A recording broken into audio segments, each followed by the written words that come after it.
Good afternoon. How are we doing, guys? Welcome back into the channel, and welcome to the channel if you're new. How's everybody doing? Do say hello in the chat if you're new as well. I definitely want to hear from new managers every time we go live, especially today. I'm just going to read some of the chat, and we're going to wait a little bit for more people to come in before we kind of kick through the stream. What's everyone been up to this weekend? I can tell you that I have literally not stopped playing a brand new play to earn game, which is so fun, so engaging, and the earning potential on it looks pretty good as well. So I'm going to keep playing it this week, and then if I feel like it's actually pretty solid and worth sharing, I'll let you guys know the details. Hello to Twitch Gaming. For a second common Pokeball yesterday, was able to level it to 35 with my saved POC. I only need Pooky to release new stickers now. But if you bought a second common Pokeball yesterday, how was you able to level it up without any XP on the Pokeball? Because you have to use the Pokeball first, right, to get the XP, and then you can level it up.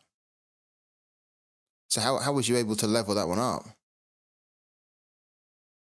Or do you mean you leveled up one that you've already been using and then you bought a second one, right? So that then when you start using that one, you can level that one up. That's the only way you can really do it. Hello to Audris Finagaris as well. And of course, Big Merc's in here. Hello to Big Merc, man. How's the gym going? Are you there now? I feel like I'm getting used to your schedule. You say that you usually go quite early, right?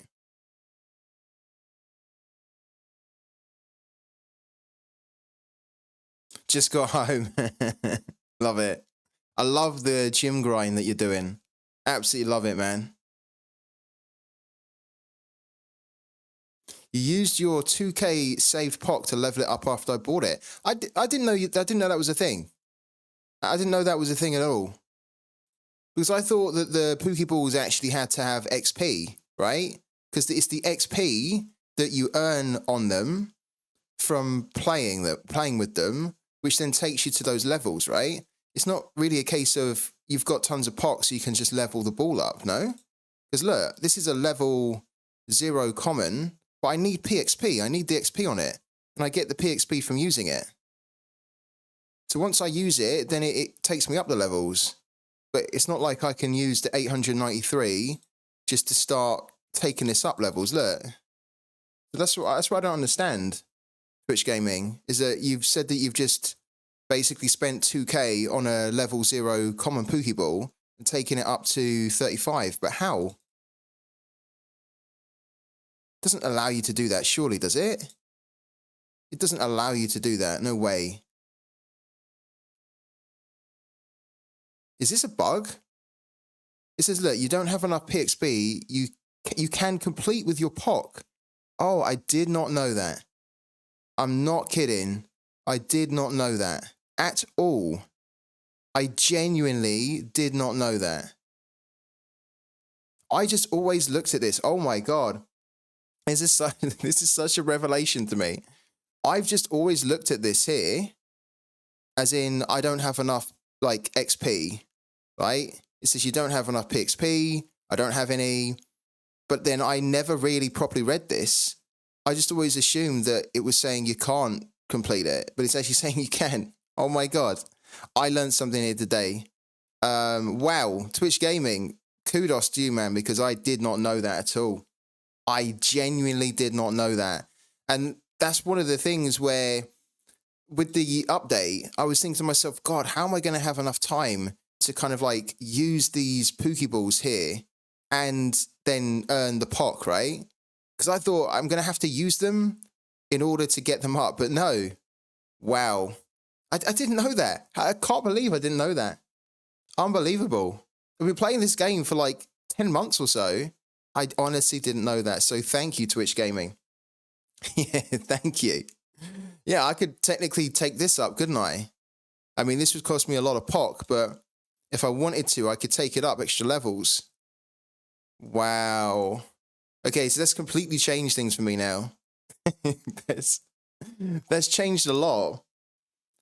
Okay. What I am definitely going to do, in fact, I think I can do it now. Can we do it now? Oh, we might be able to do it now. I think I have enough XP here where I could just naturally take this up.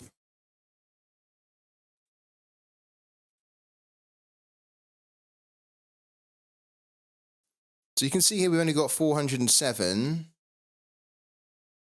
But to level it up without the remaining PXP would be 483.799. So the unlock cost actually is 342.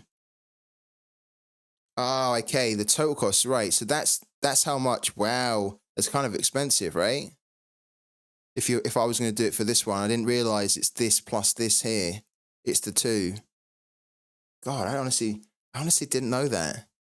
I feel like I've just been blind. I feel like, you know, like when you when you learn something that completely turns how you look at the world. I feel like this is that moment here where I didn't know. I wasn't at all aware you could do that. Wow. Okay. So that's how I'm going to be able to get up all of these quite high as well. Jesus. My mind is blown. You have blown my mind away here. Hello to Rude as well. Yeah, my Sorare grind has not paid off at all this week. I'm gonna show you guys in a minute. Let me just let's accept. Well, yeah, let's accept the PXP here for the German ball because we might have then enough to take this to max level. I'm just still staggered that I didn't know that. It's been there right in front of our eyes. And I honestly was just looking at this and just thinking, okay, it's red. I can't do it. I don't have enough to do it. And it's been there all along that it says you can't do it just with the XP, but you can just basically complete it with your POC. Wow. Okay, now earning the POC. So when they increase the POC that you can earn to 66%, that now makes a lot more sense to me. I gotta be honest with you. Because you're going to need that even if you haven't been using the balls. It's just going to allow you to to massively level up your balls. Great. I'm glad I haven't done the video because now I know that I can add that into the video. Yes, I can't believe that. Anyways, thank you for telling me. Thank you for letting me know. That's a big reveal for me. I feel very silly that I didn't know that. But what we're going to claim this here. Okay, and then we're going to see if we can just naturally take the ball up to level 60. Exactly. Make sure you're giving your... what's this here? Reject. Hold on, what's going on? Make sure you you spend the time on your balls. Definitely. Yeah, you really have. Okay, reject. Did we just complete it? I think we just completed it, right? What's happening here? I wanted to kind of clear the board. Yeah, we just accepted it. We just done it. Didn't we? We just lost some POC there.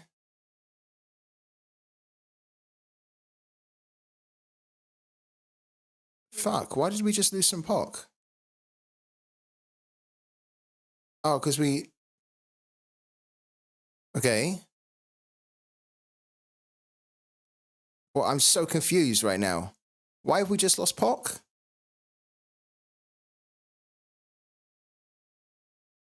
So we were wanting to claim this here, claim the rewards, right? And we kind of, we claimed the XP on the stickers. So look, we've claimed the XP on the stickers. I thought that we were going to claim this as well. For some reason, our POC's gone down.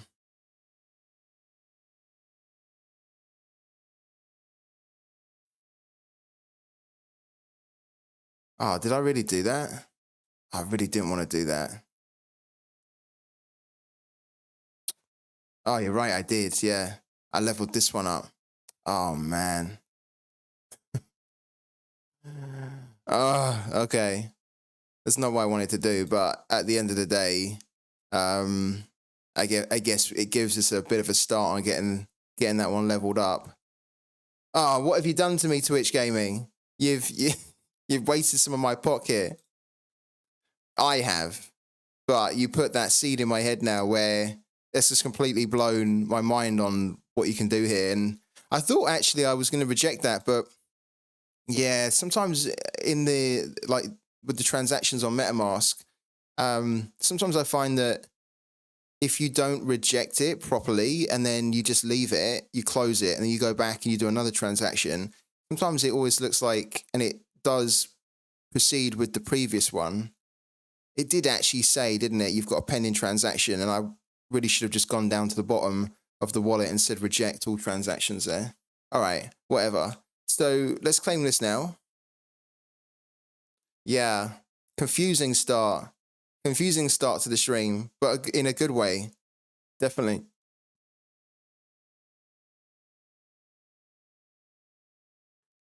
It's actually given me like 1 energy as well. I could have been, if I needed extra energy, I could have just been leveling up all those balls that are like level 0. Okay, so now we have the XP for our, but we don't actually have enough to level it up. Otherwise, we would have had this notification. Look, we must be so close. Look. Oh my God, it says 100. Oh, look at that. We are 17. Oh, you're kidding me. I mean, technically, look, we can just, we can spend the 2 POC to get it done now. Like before, I would have thought, oh, we can't do it because we're 17 away. Now, Twitch Gaming has revealed that to me. We can just complete it with the 2. Wow. I mean, we're going to have to get this done because this is what we've been aiming for. So let's continue. Let's level this one up. Confirm. So this is going to be our 2nd max level Pooky Ball here. On rare. Okay. Let's take that one up to 49. Confirm. Refresh, right? Yeah, exactly. 2 POCs, nothing in the grand scheme of things when we're spending over 300. Love it. It's really changed how I look at this game now around leveling up my my assets, to be honest with you. All right, so we can do our first ascension. It's just a case of like, I don't think we'd have enough of the money to do it, right? Because the cost is 52.8 Matic, okay? 52.8 Matic. So the cost is about 40, what is that, 40 pounds, 30 pounds, something like that. So I could throw the money into the game and do it now, but I don't want to do that at the moment. The key thing is that we've got 2 of these maxed out. So I will get them ascended, like before the update. And what I'm going to do is when I ascend them, I don't really have any plans to then like spend the resources on these anymore. I think my resources will then go on getting these 2 up, right? These 2 rares up, so I can then convert them into an epic, and then doing the same for the commons down here, getting all the commons maxed out, then converting 2 commons into a rare, 2 commons into a rare.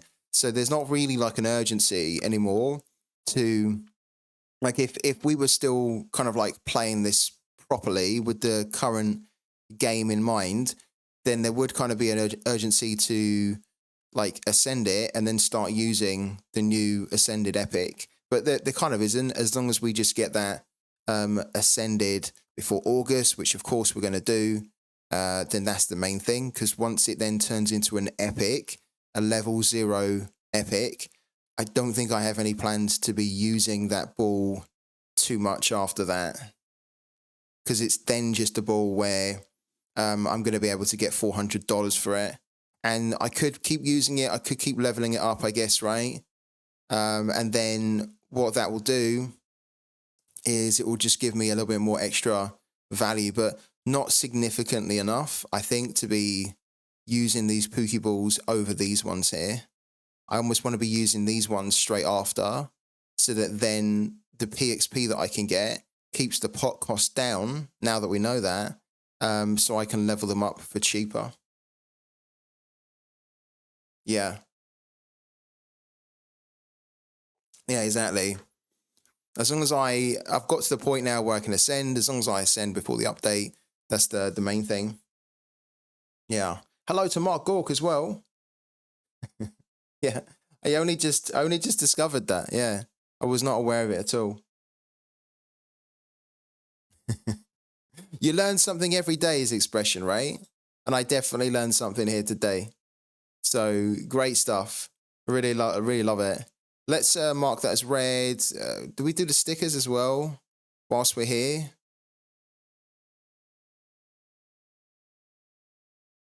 I guess maybe we should, right? Let's do it. Stuttgart, let's get that leveled up to 36 there. Do it. Hopefully we get an extra energy out of this here. So that's done. And then Leipzig can be leveled up as well. Probably just one level here. Oh, no. Oh, wow. A couple of levels here. Wow. Okay, cool. So let's do that for 87 POC as well. God, look at my pocket. It's just completely gone down now. Now that I know that I can do that, I would probably just spend so much of my POC.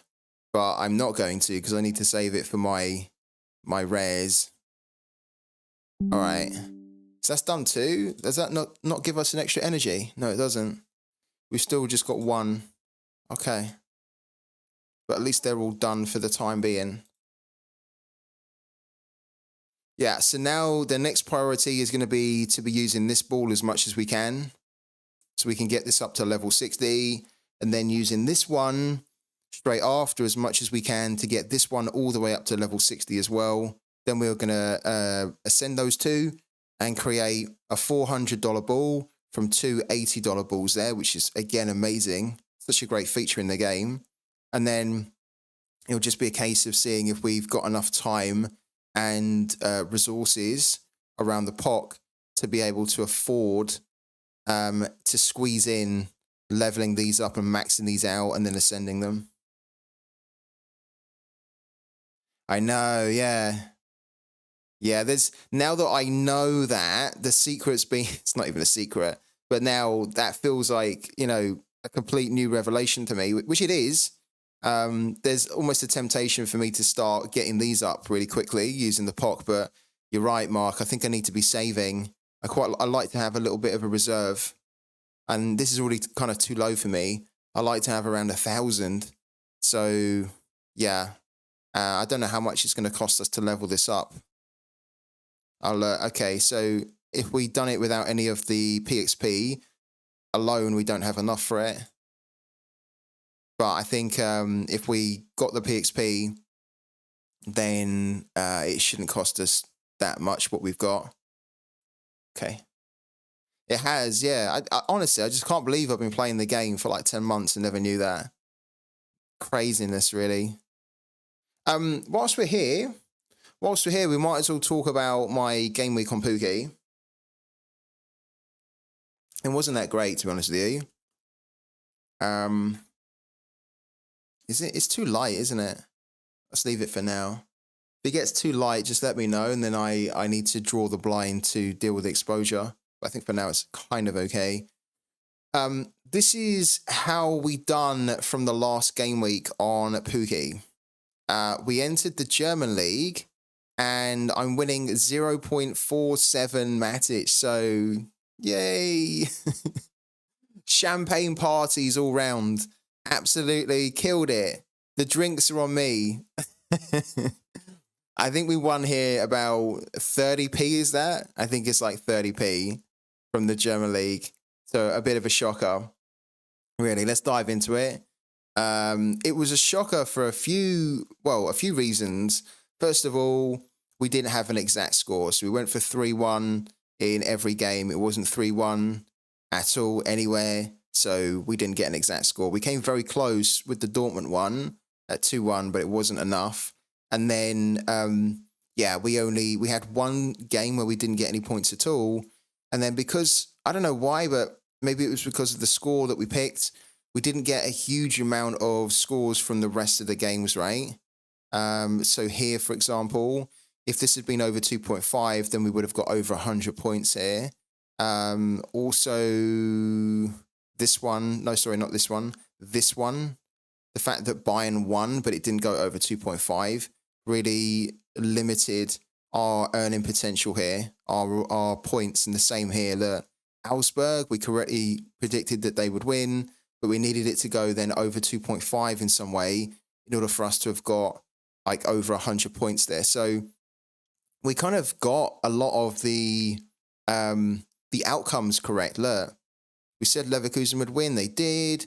We said Freiburg would win, they did. The same for Leipzig, the same for Stuttgart, Dortmund, etc., etc. We just couldn't quite get enough exact scores, and we couldn't get enough over 2.5 on the games that we did correctly predict for the outcome. So, yeah, in the end, we finished at 231 out of 522. So, not great. We finished at the bottom end of the top 50%. But that's the thing, right? Still getting into the top 50% is fine. It's something. We get a little bit of POC. It's nowhere near as much as what we need, but it's better than nothing. And we get also 0.47 Matic, which again, I guess is better than nothing. But obviously, we would really want to win a lot more than that. So that's how the German League went for me. And then, guys, we done the USA League, right? So the USA League, every week we do it, and you guys do the predictions for me. So, yeah, this week I think we had, I think it was like 9. Let's have a quick look. Let's have a little gander here. Yeah, we had 9 predictions done from the community out of 14. And then the ones which weren't done by the community, I just put in myself. And we had one exact score from one of you guys in the community, which was actually David C. 1991. So I don't know if David's here. Are you here, David? Because if you are, you have won a limited card. So congratulations to you, because you absolutely nailed the 2-2. And it started off so great because this was obviously the first game that kicked off and it was an exact score. So I thought, wow, this could be like an amazing game week where we give away loads of cards. But unfortunately, that was the only one. We had a lot of close calls. Look, 2-2 and it was 3-2, 3-2 and it was 2-2, 2-1, it was 3-1. So frustrating. Look, 3-1, it was 3-2. We had so many close calls here. So I was really hoping we could give out more, but unfortunately just one. But what a card to give away, or what a game to win it on. 2-2, the opening game. So all in all, you can see that I had 1, 2, 3, 4 games here where I didn't get any points whatsoever. And then a load of games where we just got correctly the over 2.5. And so in the end, that placed us 54th out of 152, which means that we're going to get about 2.78 Matic. So around, I don't know, £2.20, something like that. And then 153 POC, which will definitely help us now that we know that you can level up your balls without any XP at all. You can just do it all on the POC. So yeah, that's a little bit more healthier to win. 153 of the POC. And then the 2.78 Matic is really not a lot, but that's, again, we take it. It's kind of free money, really. It's money for very little. So that's how I've done on Pooky in Game Week 73. How have the rest of you done? This is where you get to gloat now. This is where you get to gloat, and you get to make me feel even worse for not winning a lot. So come on, lay it on me. Tell me what everybody won, how good you done. I want to hear anyway, because it makes me feel good when I hear that you guys are doing well on the games that we cover. So how did everybody do?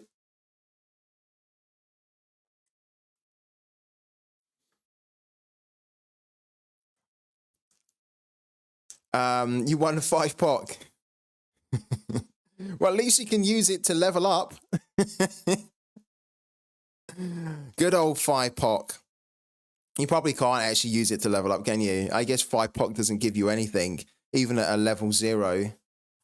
How much does it actually give you? I have no idea, because again, this is all new to me. Okay, this is a level 0 ball. You can actually do it. Oh, you can't. Okay, you can't. It would cost you 6 POC to do, or 7 actually. So even winning 5 POC is not enough to get your ball leveled up. Oh dear. There you go. Mark says he's sitting on 110 Matic. Oh my god. Plus 6,500 POC? What? I'm wishing that I didn't ask now. Wow. That's absolutely incredible. Here's me with my little old like 3 Matic and what? 170 POC, right? And there's Mark Gork sitting in the chat with 110 Matic coming his way and 6,500 POC. 6,500. Oh my god. With 3 more leagues to be finished, so it could probably get even better. Absolutely killing it, man. Killing it on Pooky. Love it. So, yeah. I don't know if anyone can beat that, can top that. But if not, then congratulations to Mark Gork, because that's incredible. That is, yeah, a lot of ascension with that POC now. Defo. Wow. Guys, don't forget, if you're completely new to this game, this is a free-to-play sports prediction game. I'll give you the link in the chat in case you want to get involved in it here. There is the link. So use that link if you want to sign up, because that link will give you lots of freebies, including a 5% discount. You'll also be able to get loads of POC, a minimum of 100 actually, to start off the game, which, as we just discovered today, can immediately get you leveling up your Pokeballs without any XP whatsoever. Now that I know that, you're not going to hear the end of it. I'm going to keep talking about it. It's just completely like mind-shattering, like reality-shattering for me, that. And also what you'll get as well is a free POC, or Pokeball, sorry, to start playing the free-to-play league. You can put a little bit of money into the game, and it's usually recommended, because if you put a little bit of money into the game, by buying one of these Pokeballs here, there's only 12 available actually, the rest are sold out. So if you were to buy a common Pokeball today, you can then start using it to basically make predictions on games, sorry. So making your sports predictions. So you say what the scores are going to be, and then that Pokeball then returns you money if you finish in the top 50%. And the great thing that we shouldn't forget about here is that you can see that every Pokeball, even a thing called stickers in the game, which you can apply to your Pokeballs, and it gives your game week a bigger boost on points that you can win. The stickers in the Pokeballs right now are all 20% off, right? And they will remain 20% off until August. Now, why is this so good? Well, you're buying a Pokeball today, right, for a lot cheaper, 20% cheaper, but then in August, Pookie's effectively going to buy that Pokeball back off you for full value. They're not going to give you the value at 20%. So if you bought the common today at $16, okay, 16 in August, Pookie's actually going to give you $25. $25. And the reason they're buying them back is because the Pokeballs are actually being phased out. So obviously, if you start today, and you then learn about the update, you're like, oh, I don't want to lose out. Doing it this way means you don't lose out. If anything, actually, you make money because you earn a lot more, and your value of your collection is valued a lot higher than what it actually is, what you actually spent on it.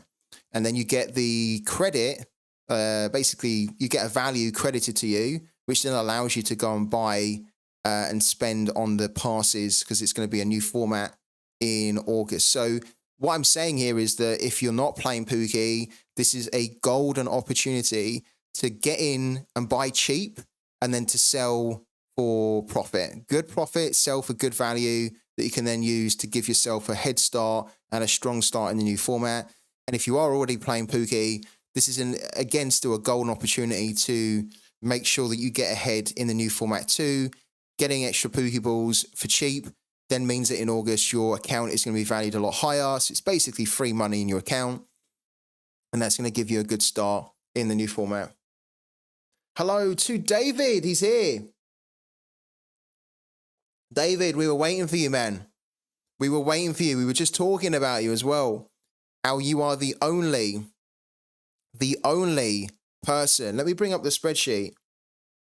We were just saying that you're the only person from the community that correctly got their prediction 100% correct on the weekend. So congratulations to you, man, for the 2-2. Yeah, brilliant. Absolutely brilliant.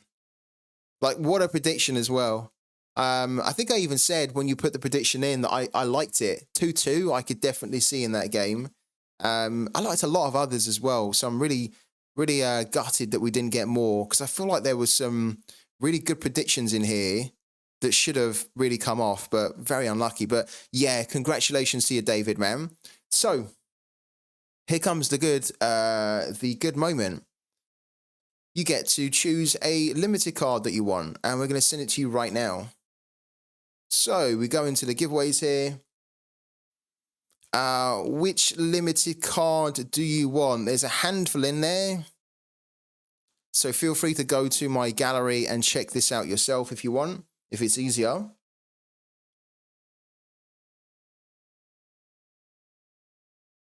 But just tell me which limited card you want, and I'll then send it to you live on the stream. Yeah, have a little look. Have a look at what you want in there. It's a mixed bag in there at the moment. So it's a mix of cards that I no longer need, cards that were also donated to us from the community to give out. So hopefully you'll find someone in there that you want. Yeah, Fukumori is the GOAT.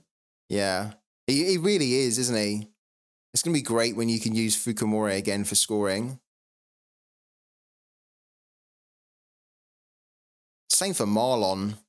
Marlon was an absolute beast in Sorare.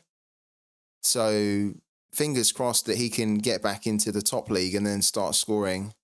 But yeah, there's a few in there, so let me know. And then once I know, I'll send you the card.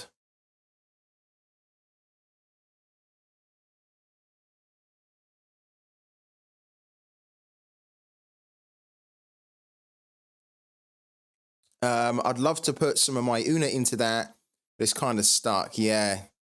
I was looking at Ultimate Champions yesterday. I logged into my account and I was just having a little gander to see whether I could withdraw any money or not. And you can't still, can you? What's the time frame? Does anyone know what is the time frame now? Because it feels like it's been a long time since they withdrew that feature to stop you from withdrawing. And the reason they done that obviously was they wanted the Una to be on all the exchanges first, right? All the main exchanges, so that you can then withdraw it and then to an exchange and then cash it out if needs be. And also just so that the token is then more widely adopted. But I haven't heard or seen anything more on that. And I feel like it's been a couple of months now. I think it's been at least, 3 months, isn't it? So if anyone knows when you're going to be able to withdraw and deposit in Ultimate Champions, then let me know.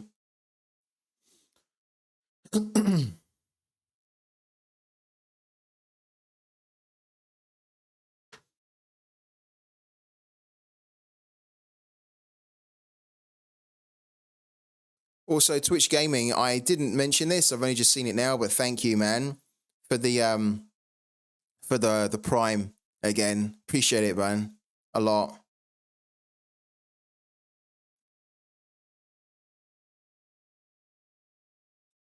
All right, so tomorrow what we're going to do is we're going to get our new energy, and then we're going to start on Pooky, sorry, and then we're going to start to make our predictions, right? We're going to go into the USA League again, which is in game week 74, and then I'm going to go back into the German League again to try and do better than what we've done this game week. So remember, guys, that tomorrow I'll open up the throw your hat in the ring, and then it gives everybody a new chance to do what David done, which is win a limited card from predicting on games completely for free. So make sure you take it up, the opportunity. At the moment, I'm currently trying to sell a couple of cards here, so I need to just go and check them quickly. I don't know if you guys noticed it. I don't know whether this is new or not, but I was using the secondary market like a little bit last week, and I don't seem to remember it coming up. But now when you go on the secondary market, I think it's a real pain. You kind of go on the secondary market for any player, actually. So look, if we go on this player here, Aaron Barry, right? It automatically defaults to the in-season tab. And I really don't like that at all. I want Sorare to change that, because it should be showing, given that the game now is in-season and classic, just show all. Don't have that as default. I think having that as default is a bit disingenuous, really, from Sorare. I don't know whether it's a bug or whether this is intentional, but they did do this a few months back as well, where they were really just only showing the, not in season, but they were showing kind of like most of the cards that you could get from Sorare directly. If we took this off, then it's going to show us that, there's no actual old season cards for him anyway, but so probably not a good example. But yeah, I want this to either be a setting that managers can change in their settings here, where they can decide whether they want to have this as default, because some managers might want to have this as default, right? They might just only want to see in season if those are the only competitions that they're really competing in the new format. But I think for most people, they're probably going to want to just go on here on a player and see the mix of in season and classic cards, and just think that it is not only a pain having to change this every time you go on a new player, but it's also, of course, hiding secondary cards or managers' cards on the market, and giving the impression that the only cards that you can buy, not in this example here, because you can buy the cards from other managers, but just in season. But there's a few examples. I wonder if I can find one. Maybe this one here. I don't know. Let's do Lewis Cook, actually. But there's a few instances where, depending on the supply of a player, you can kind of click on a player. It's like here, for example, it shows the in-season cards for Lewis Cook, right? But it shows them for Sorare and also for managers on the secondary market.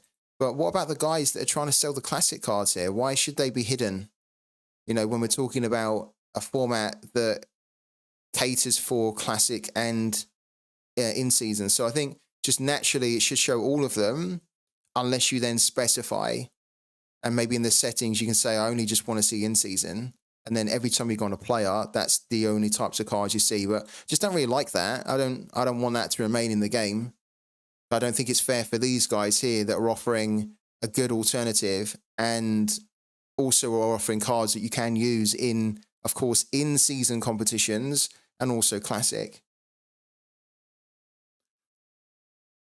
Can't transfer Una until further communication as per the UC facts about the transition. Yeah, I knew it was until further communication. I just wondered if they had committed to a date or a time frame now. Thank you for letting me know, though, Rude.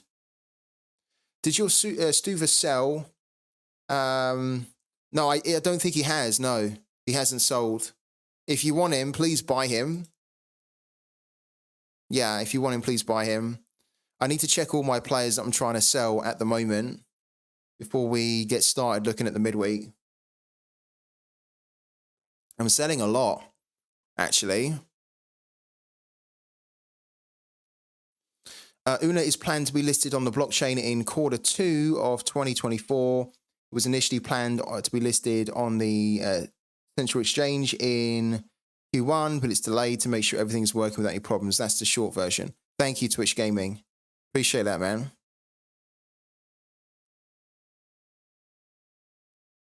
I mean, it's good to hear that they're taking their time with it to make sure that it's going to be implemented and done well. I know one company that could take lessons from that. Hint, hint. Taking their time, ensuring that they launch things that work properly from day one. Right. Yeah, look, this is a good example, actually. So I've come on to Bruno Pacheco, and again, it's going to do it for every player. It just instantly defaults to the in-season card, right? But the problem is that this is a weird problem. So it's defaulting to an in-season card, but then like technically my card is in-season because my card is this one here too. But look, my card doesn't turn up. It's just the Sorare one. So then when we take the in-season off, right, and then we go to rare, look, I'm pretty sure that what Sorare have done here, because this is actually not really in-season anymore, because obviously the season started, this is an old season card. I'm pretty sure what Sorare have done is they've removed the bonus here and that they're planning to launch the Brazilian cards this week, but they're just ahead of the game. But this is weird, isn't it? It's like, why does that one show, but then these ones don't show when they're exactly the same as that one? Just not on, really. Not cool at all, I don't think.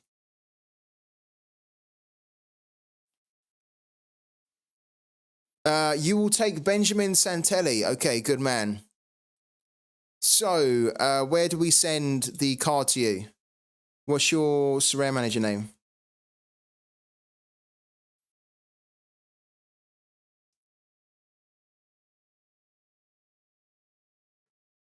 Lovely. I could have guessed that, shouldn't I, really? All right, David C, 1991. Okay, let's do it.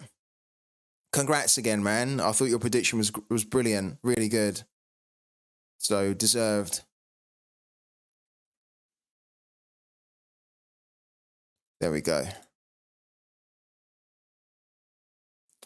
He's in contender classic season, but I don't think it matters at all. We'll just double check it. Because, yeah, this is how my game week's been. It's been pretty shocking, to be honest with you. We were probably due one of these, though, because we've had such a good couple of months on Sorare. Yeah, cool. It's not going to affect things.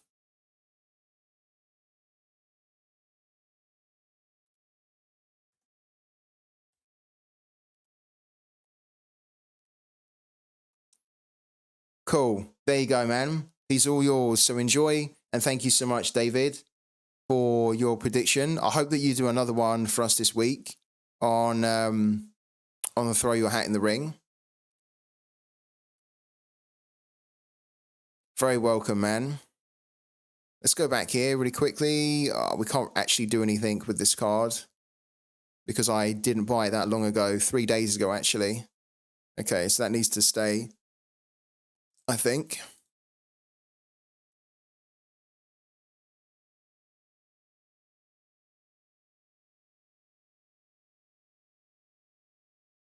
Or maybe it needs to come down a little bit because now the instant buy has changed. Okay.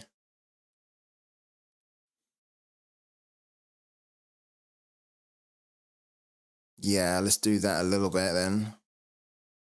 So why don't we do...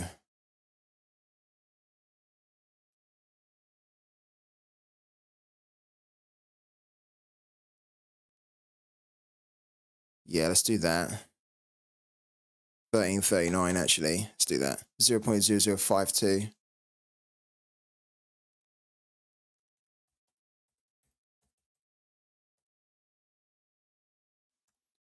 guy's actually pretty good for the midweek. I did buy him for the midweek. So if you're wondering why I'm selling a card that I bought 3 days ago, I did buy him to use him in... Let me just show you, actually. My intentions for the midweek were to put out a team in Cap 220. So my intention here was to play Andre Hansen. Then I didn't have a defender, so I went out and got Bruno Pacheco because I have Pochettino for Fortaleza. I've also got Lucero, and then I've got Michael Hoyos as well. So the only player that I didn't have was a rare defender, and I had 44 points left over of the cap to squeeze somebody in. So he was like the natural fit here. 42, and it just gives me a bit more of a stack with Fortaleza. But I made the decision actually yesterday that I want to take this opportunity for the midweek to try and sell my players for profit. And so if I can sell them, great. Then I won't put out a team for the midweek. If I can't sell them before the midweek, then I will play this team. Yeah, I'll play this team here.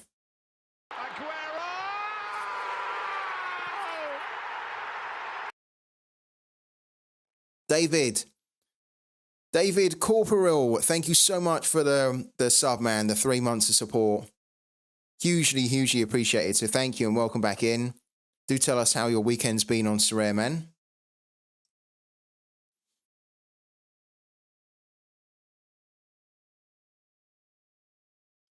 Yeah, exactly, Rude, yeah. The plan really is to try and sell them. But yeah, if I can't sell them, which hopefully I can because these are good players here, especially like Lucero and Pochettino. These two are in very good form at the moment. Very good. And they're combining really well. Also the same for Hoyos too, but you never know with the Sorare market. You never know how long or how quickly a card is going to sell. Yeah, hopefully I can sell them. Thank you also to Rude as well for the 6 months. Thank you so much, man. Nah, he's not very inconsistent, Lucero. He's actually pretty consistent for like a forward. I think one of the things with him is that he's playing for a team that are not super strong, but when they go through a run, he'll benefit from that. So they're not like a Man City type strength team that can just dominate. If they were, then I think that he would be scoring every game. But they're kind of much more of like a top 10 to mid-table type of team, which means that every now and then they're going to come up against a team that is just a little bit stronger than them. And that's going to restrict how attacking they can be. And if that restricts how attacking they can be, then it means that he will have few chances in certain games to get a goal. But generally speaking, he's actually quite consistent, Lucero. And his record shows it too. I don't know if you've seen his record, but his overall record at scoring goals is very good. Just bring it up here. Here. That's pretty consistent to me. He's basically played 135 games. He's got 51 goals in 135. So he's kind of almost like a 1 in 2 type player. And he's got some nice high end as well. Chips in, so he's not only a scorer, but also a provider as well. I love him. I think he's great. So, yeah, technically I'd like to keep him, but this is a good opportunity for me to sell him as well. Good use of the Prime sub, you know it. If anybody is actually on Prime, or if anybody has a Prime membership, you might not know, but you can subscribe to the channel for free with your Amazon Prime subscription. So it doesn't cost you anything at all, and then it just means then that you're supporting the channel massively. You're also not seeing any more ads on the channel, and you can take part in giveaways that we do every time we go live. Even if you don't actually have the chance to get on the stream live, you'll always be entered into the giveaways with a Prime sub, or any sub actually. But especially if you have Prime, it's nice and free, right? Right, so let's just go back here. Okay, so his price has been changed to $13.39. I did actually say last week that I was happy to keep Lewis Cook, and technically I am. But I also wouldn't mind selling him if I can. Yeah, this is the cheapest in-season card for Lewis Cook. One of the reasons why I'm interested in selling players now is, like, I don't think I need as high a holding on players on Sorare at the moment. And also, I'd like to take some of that money out and spread it into a different game. Because I think I have enough of enough strength in my gallery where the players I've got should be returning rewards pretty consistently. And to be fair, they are.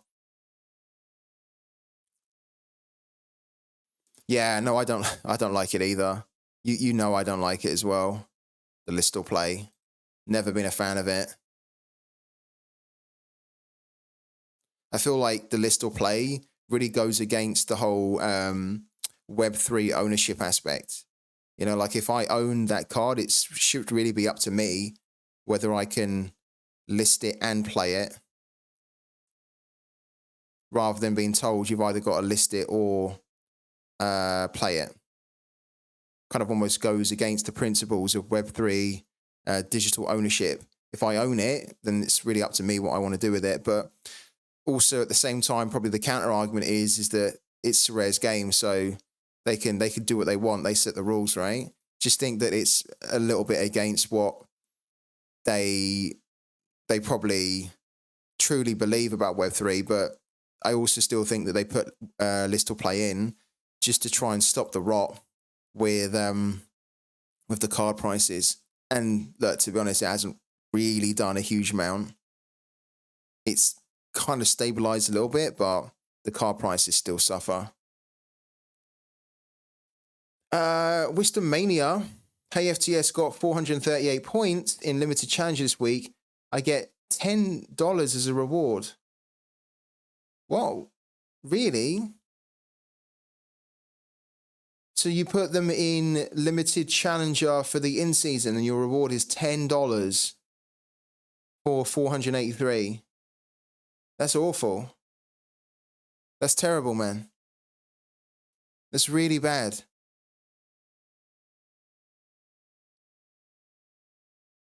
What would you have won if you'd have put it somewhere else, like a 240 or a 270 or All-Star? Probably you would have won a lot more than that. But $10 for hitting 483, that is not motivating. What division are you in? Maybe that's another question as well. Would you have won more if you put it in a different division? Div 1. Oh. So Div 1,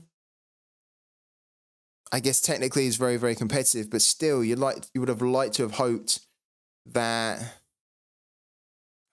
I mean, that's rough, man. It was quite a high scoring game week though. There were a lot of teams that absolutely smashed, but still, it's pretty demoralizing. I think if I was in your position, I'd be feeling a little bit flat from that. Because, yeah, your highest ever score, 483, is so difficult to do. Just shy of 500. I've never hit a score of 483, and I think if I did, I would definitely be wanting to almost get a podium or, you know, win something significantly more than $10. But who knows? You're going to get some. You're not going to get any boxes, are you? Because you played an in-season. Don't know what to say. I don't know what to say other than I'm sorry that you've got that. That doesn't feel great.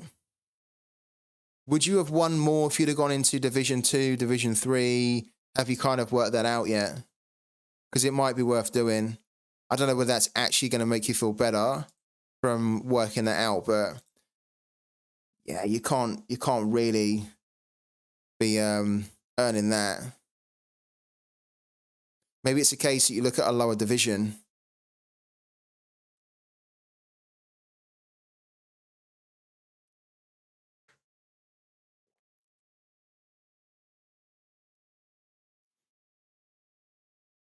Would have won more in Div 3, 4, and 5, I guess. That's rough, man.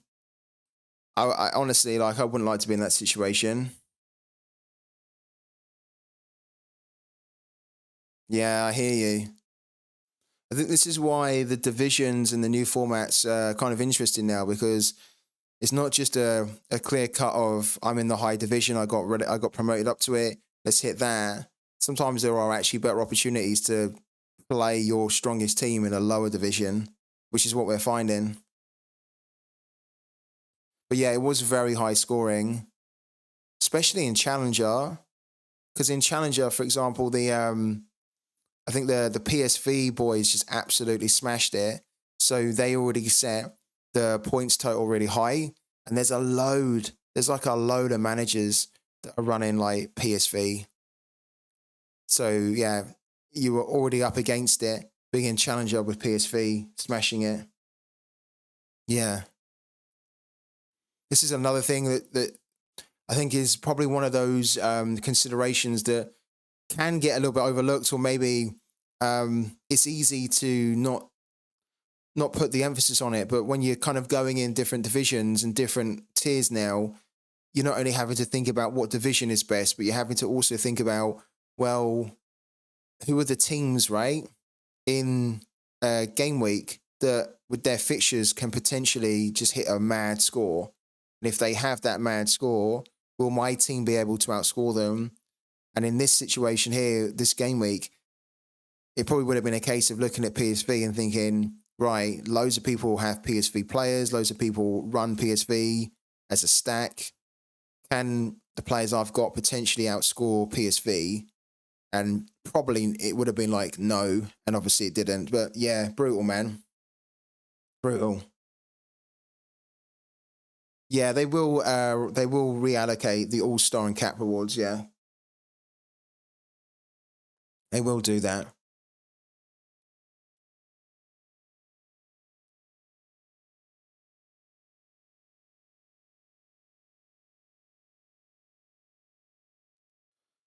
Okay.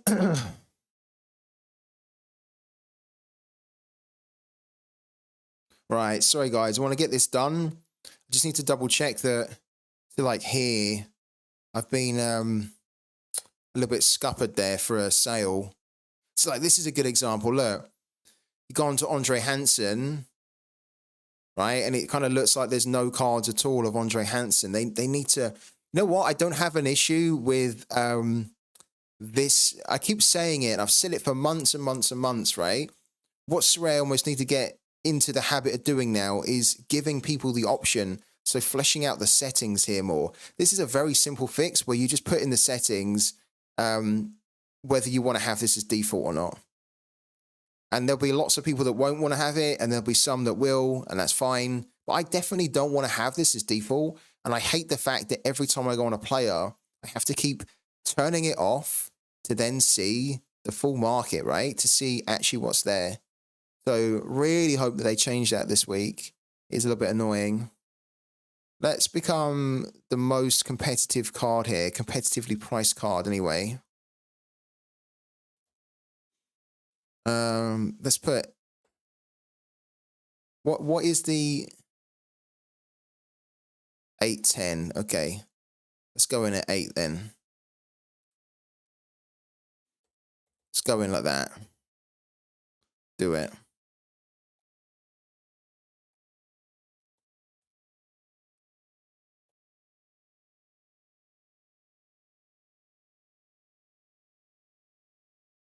Okay, that's done.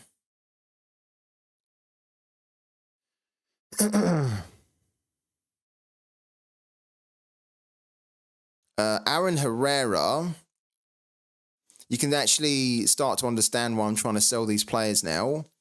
So Lewis Cook, we won for free.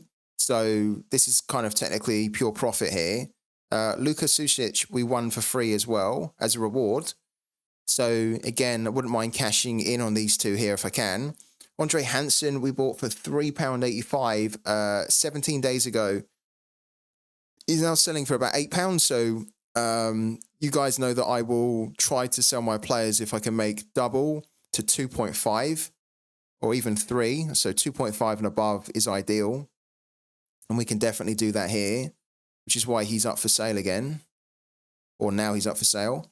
And then Aaron Herrera, this one I'm very happy with, because Aaron Herrera, we bought him for 82p 2 months ago. And some of you guys might remember that. We've done it live on the stream where I was looking for a solid defender that could give us real good high end.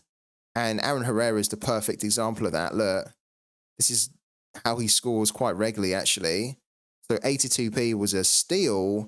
And at the moment now, he's selling for about £6. So, yeah, I think we want to take the profit on him. But look, again, come to Aaron Herrera. It defaults to in-season. So, of course, it shows mainly Sorare. And in this instance here, it shows another manager on the secondary market that is selling an in-season Herrera. But it's just pushing Sorare's cards too much, and I don't like it. There's no need for it.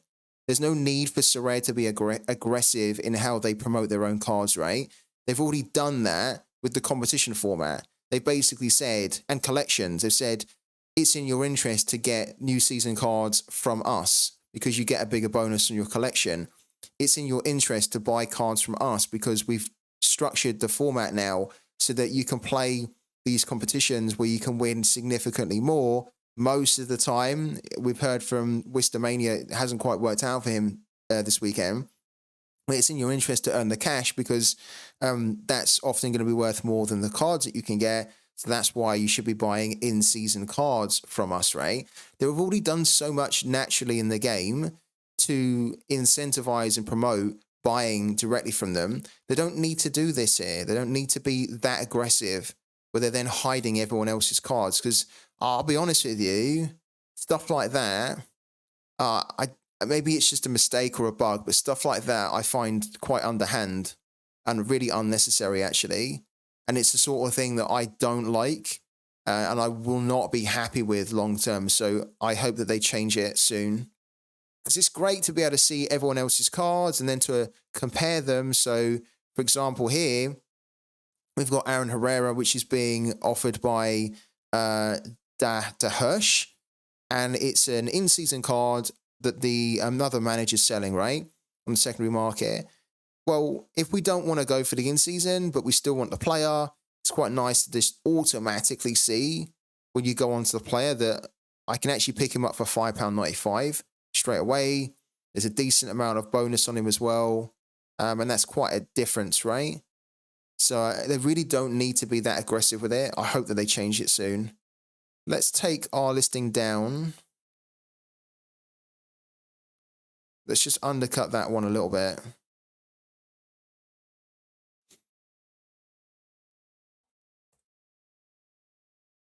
I mean, what do you guys think, actually? Do you think that it should be like this? Maybe I'm talking for nothing here, but do you guys think that it should naturally be like that? When you go on a player, you should only just see the in-season to begin with. I think if you go on the secondary market, you're going on there to see all cards available. Cheap, expensive, in-season, classic. If we were just, if we only had like in-season formats, then there wouldn't be a need for this, right? But you need to be able to see both, I think, naturally. Personally, anyway. That's what I think. And as I say, I don't think Sorare needs to be that aggressive. I think it hurts the game and them more doing it in this way than it does if they just left it like that, or if they gave people the option where they said, hey guys, we just rolled out an update. Now what you can do in your settings is you can choose whether you want to see by default in season, because maybe that's the only competitions that you're interested in. And you don't want to be seeing classics all the time when you go on the secondary market, because maybe that annoys people too, right? Maybe there's someone out there that gets equally annoyed, that would get equally annoyed if they were constantly seeing like classic cards, but they have no intention to buy classic cards at all. All they are interested in is the in-season, right?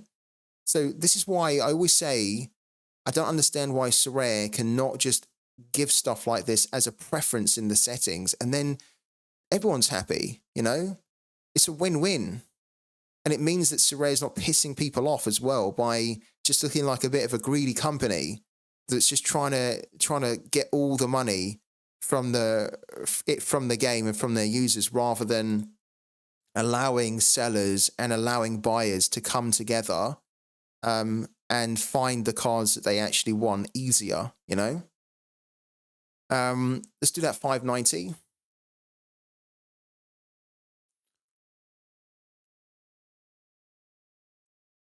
Okay. Hello to Scuds as well. How you doing, man?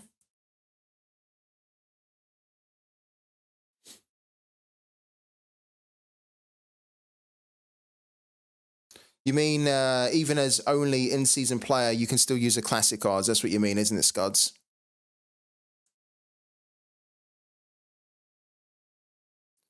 I think new, inexperienced players who don't know how the game works yet could be annoyed if they buy players and can't use them in all comps. Yeah, I agree.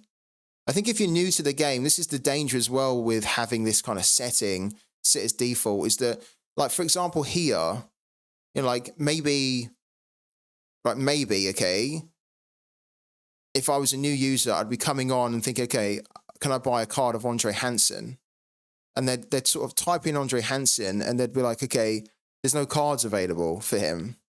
I said, but oh, that's a shame. Like, I can't actually go and buy an Andre Hansen. So then they maybe go and find a different player. And then they buy a different player. They might then find that player, they go onto a player page. They only see the in-season. And then they see, okay, there's that goalkeeper now. It wasn't who I really wanted, but it's an in-season. It's a card. I can see it here. I'll go and buy it. And that card is then bought directly from Sorare, because at that player, they can only see that there are only cards from Sorare for that player, and they're only in season, right? Whereas actually then that user might be like, well, that was a bit annoying, because then when they figure that out, they were like, well, I actually wanted Andre Hansen, but the game was hiding it from me. Why was the game hiding it from me, you know? So I think it doesn't help with new users, and I think it does not help with existing users as well. And we know how difficult it's been as well, trying to sell your cards on the secondary market.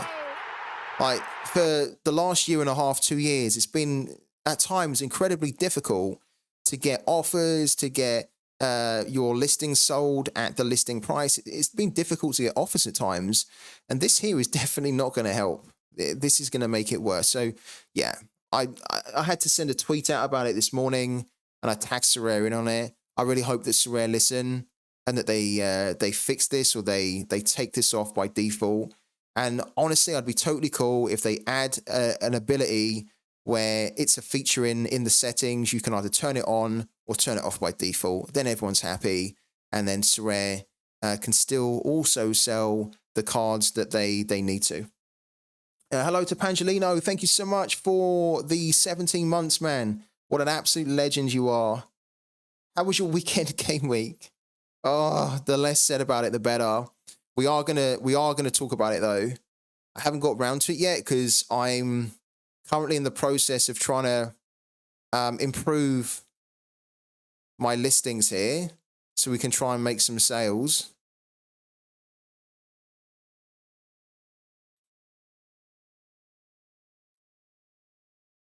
Yeah, just like the show, don't show comments. Exactly. Exactly. One of the things that I've said for a while now is, like, it doesn't need to be a case where when Sorare add things into their game, it's either this way or no other way. They can often, when they add something into the game, they can often make it a choice, right? And they should be making it more user-friendly by giving people the choice on how the game looks and plays for them. And when they don't, it kind of, I'd like to know why they don't. Because as you say, they've done it for show, hide commons, and there's so many other features that they could offer as flexible options in the game. Let's do Brad Stuver here. So again, we come to Brad Stuver. We go into the cards here. I want to see all the cards. I'm only seeing the new season cards, right? So there's only 2 listings that it's showing me from real life human managers out there, and the other ones are from Sorare here. It's just not on. I have to turn it off. Just a bit of a pain to do it. Okay, we're being undercut a little bit, so why don't we take this down? Just a little bit more. Like that. 1150. Okay, do it. Yeah, I am trying to stall as much as possible. Yeah, I mean, to be honest with you, we've had such a great couple of game weeks, so it's just a shame that this isn't going to be one of them. I haven't even hit threshold. Threshold was a disaster for me this game week. I will show you guys shortly, though. Okay, so he's up now. And then Bolly, I don't actually think that there's any cards when I looked that were up for Bolly. There might be now. So look, again, we've got to take this off, and then we see that mine's the only card there for Bolly. Okay. Just don't need to do anything there.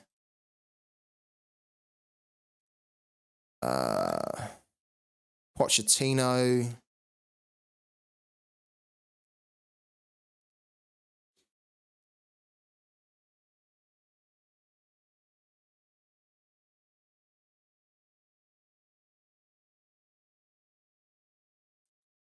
So this is another thing that is just really not cool.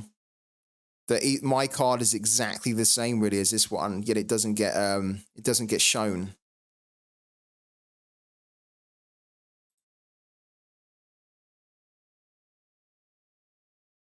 We're actually not super competitive here. Let's drop it a little bit. Let's drop that to 19. Like that. Have you tried the NBA version? The NBA version of Sorare? I did a long time ago, about over a year ago. Well, I tried it in the first season. I don't play it anymore. Just cash, unfortunately, Chromo. Yeah, just cash, man. I mean, I am usually open to trades, but in this instance, I'm just looking for cash because I'm going to be taking the money out of the game. So obviously having players doesn't really help me there. So yeah. But thank you though. Thank you for reaching out. If you can do a cash only, then they're yours basically. Let's have a look at Michael Hoyos there. So Michael Hoyos is immediately going to come up on his card page as having no cards at all. All right, look. Take it off. It's really annoying. Oh my God, we're not selling Michael Hoyos for like less than £13. Forget that. Like anybody who buys these cards here, I think it's a bargain. He's not worth that at all. I think he's worth a lot more. So yeah, we're not competitive, but that's okay. I actually don't mind if we don't sell him. I'm not selling him. I refuse to sell him for that low. It's too low. Okay, cool. And then Lucero. Hello to Thompson. How you doing, man? Are you playing the NBA version? Wistomania.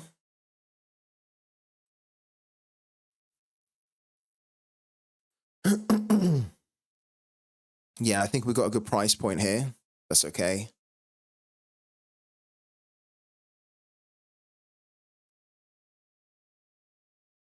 And then I'm actually, look, I've got Peter Musa up listed as well.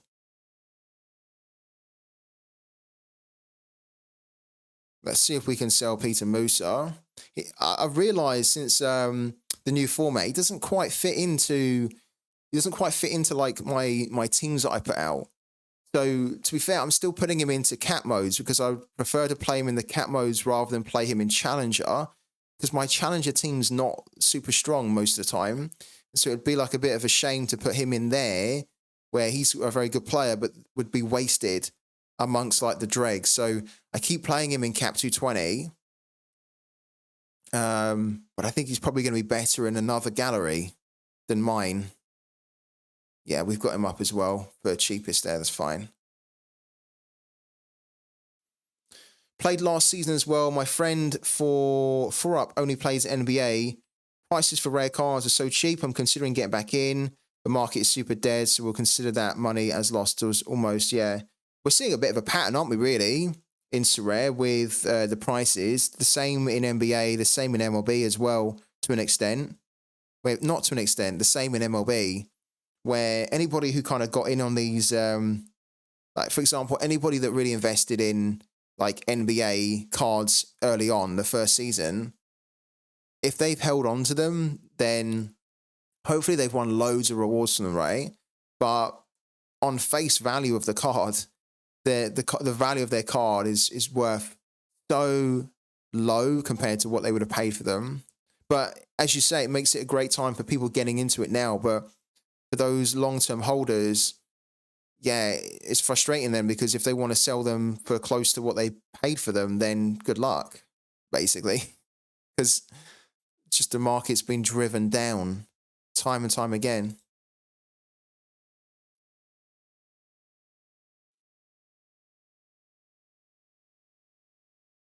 Okay.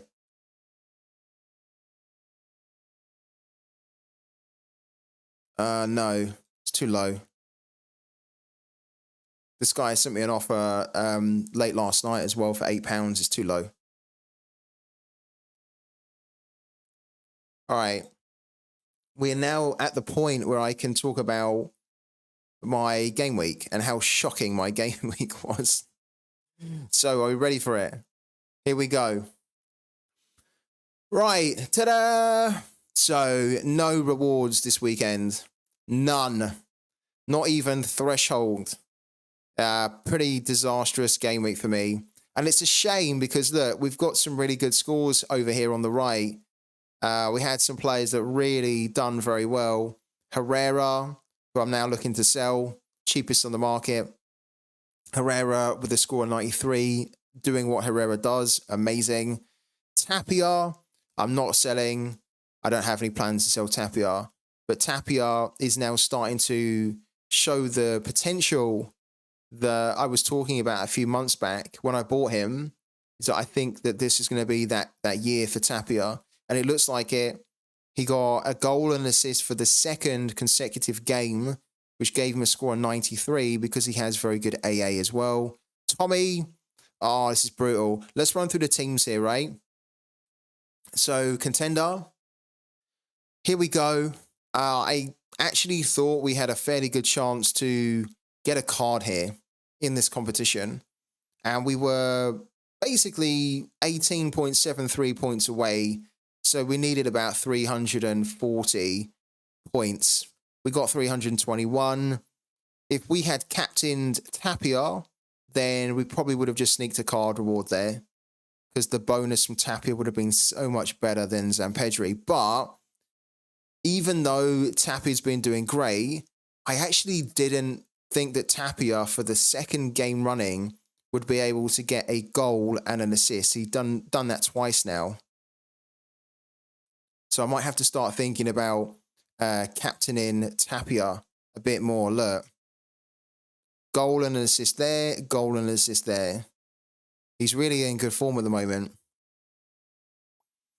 So yeah, we put it on Zampedri because I was pretty confident Zampedri would score, and he did.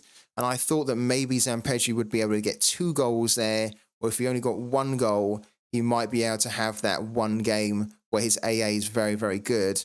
It wasn't the case. He only got 1 goal, and then his AA was kind of in the minus. So we captained a player with 60. In the new format, captaining 60 players is not really the best thing to do anymore.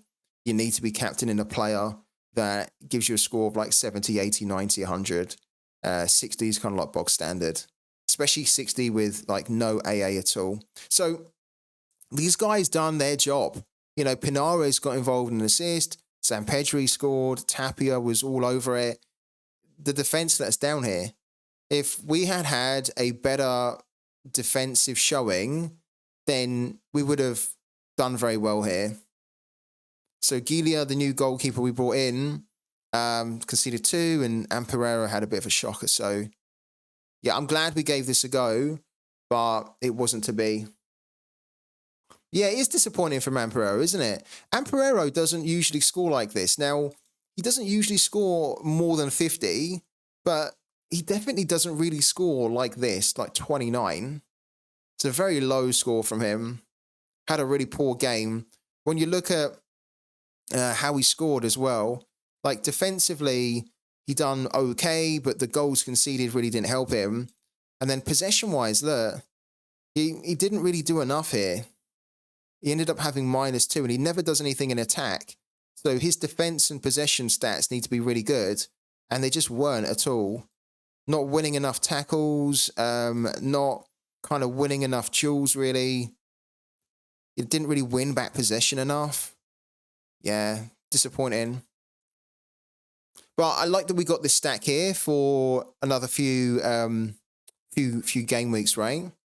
Until Sebastian Perez comes back. So hopefully in the next game, I think their next game's a bit easier, no? Oh, no, it's not. Oh, it's not. Their next game against Colo Colo is really pretty horrible, actually. But then it gets a little bit better here. Yeah. Gilia is starting for now because, yeah, Perez is out for about a month. Yeah. So do we have the conclusion for what is the best strategy for midweek with only one team? Yeah, probably put it in the cap modes. If you can. Probably try and go into cap 240. What do you think about the new season percentage on Herrera versus Classic? He's like 300%. Yeah, I think it's pretty nuts, to be honest with you. I don't actually think it's, you know, you need to get an in-season Herrera. I really don't think you need to. Because Herrera is such a good scorer anyway that you can just easily buy a classic card of him and he's going to hit like monstrously.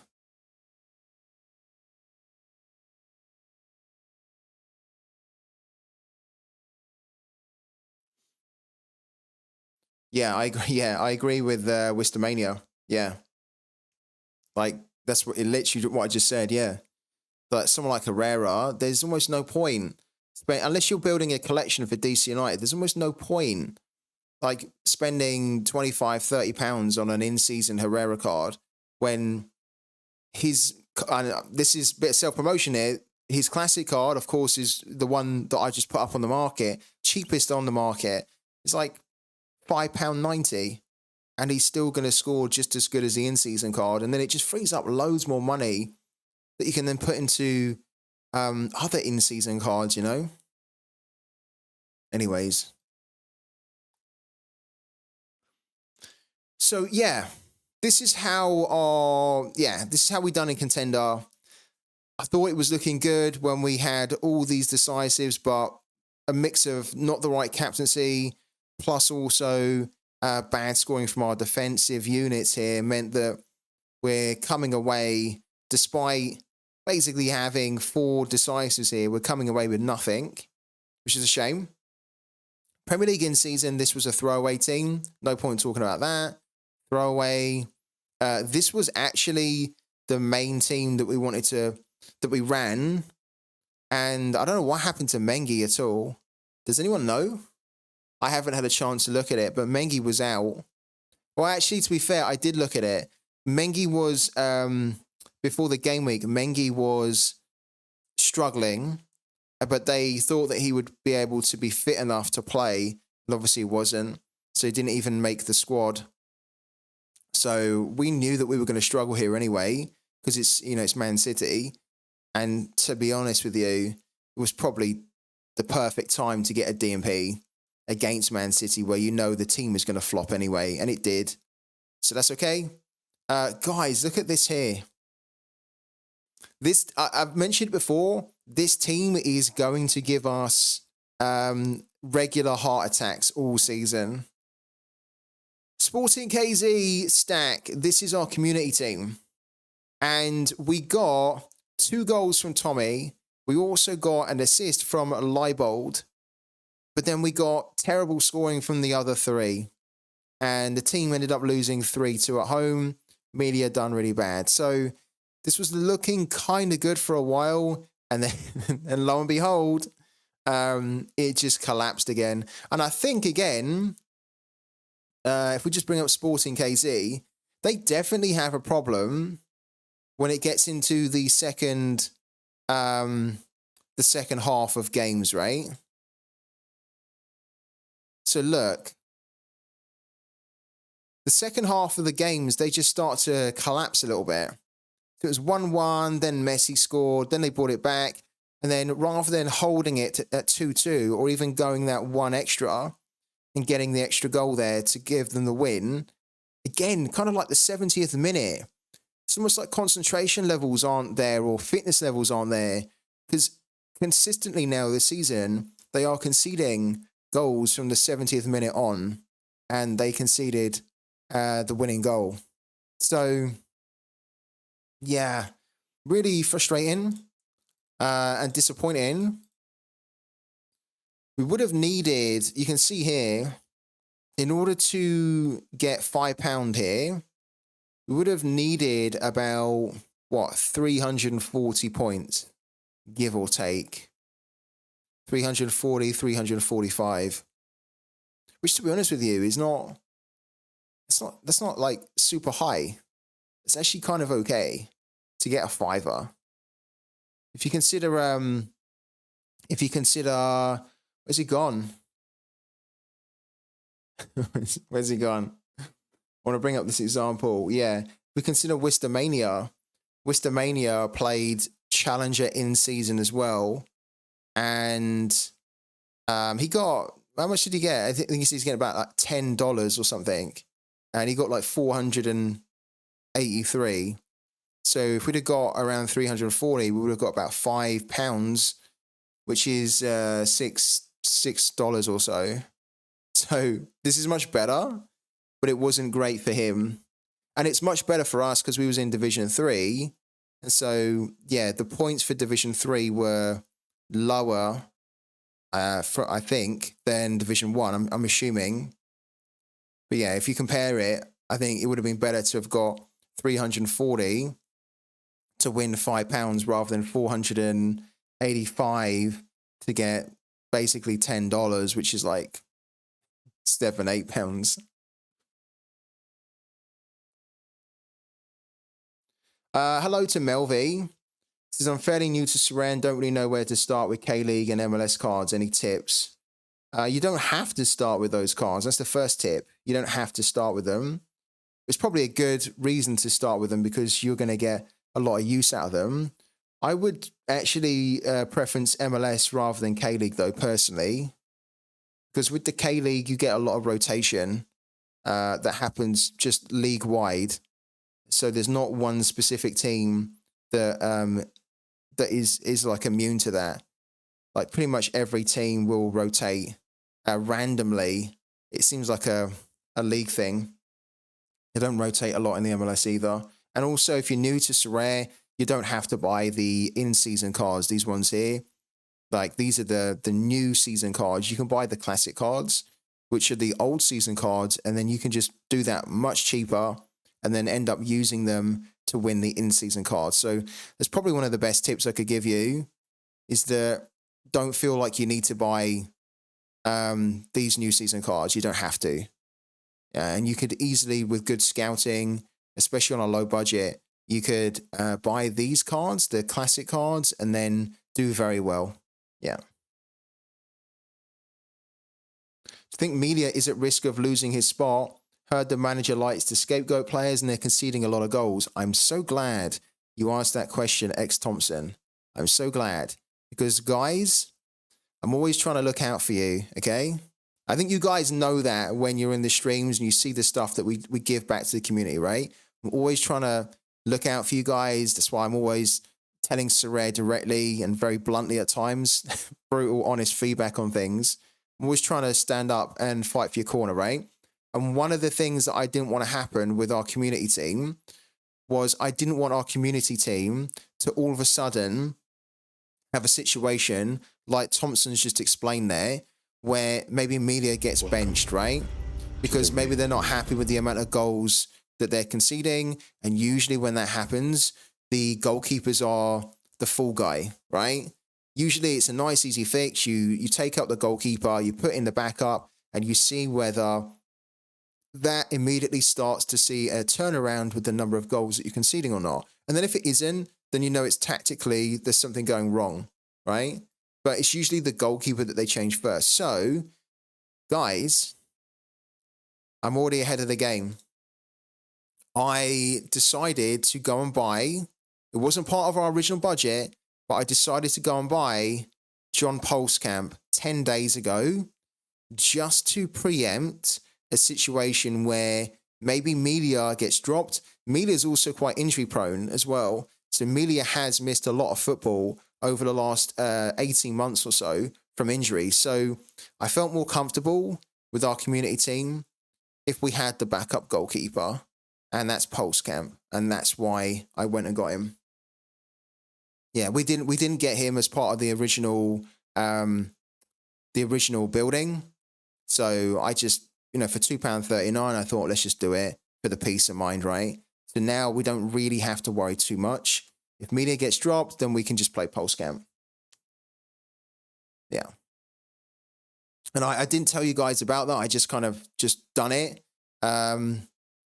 Because it just occurred to me that I don't want us to have that situation. And look, you can see as well that 3 days ago, I bought Johnny Russell as well. Again, that's not for me. I'm not buying Russell for me. I'm buying Russell for you guys, right? So that then we can just give ourselves the best chance with this community team to win good cash that we can then put back into buying players that you guys want, and then we can give those cards away. And I mentioned last week that it's been on my mind to pick up Johnny Russell because we know that he's been injured, right, for a while. And I wanted to pick him up whilst he was still injured because then he has the injury price. And what happened was the timing's perfect because he made an appearance off the bench on the weekend. Oh, I think I'm going to sneeze. Excuse me. It is, isn't it? Yeah. It is a madness, really. That's why I had to buy him, because I thought that we would potentially have to pay a lot more. I mean, look, 7 hours ago, he went for £2. So he went for even cheaper 7 hours ago compared to what we paid 10 days ago. But just for the peace of mind, isn't it, Scar? Do you think, well, he's an under-23 goalkeeper as well. And I think he done pretty okay when he came in. Like you can see he's hit some really good scores when he came in. This is probably not a good way to show you. What am I doing here? Polskamp. I'm doing Polskamp. John Polskamp, right? He's an under-23 player until 2025. But when he came in, I actually thought he'd done okay. He had a couple of shockers as well, but I think any goalkeeper is going to have a shocker playing for Sporting KZ because they are the type of team, and they have been the type of team for years, that all their games go over 2.5. And most of the time, it's both teams to score as well. Look, you can see it here. Even when they win, it's usually 2-1, 4-1. Look, they usually concede one goal. So they've been that type of team for years, really. We just need to try and get lucky where we get the one game week with our community team where it goes over 2.5, or even if it doesn't, that's fine. But ideally, it goes over 2.5 and they keep the clean sheet, because then if they do, our Sporting KZ team, the community is going to score really well.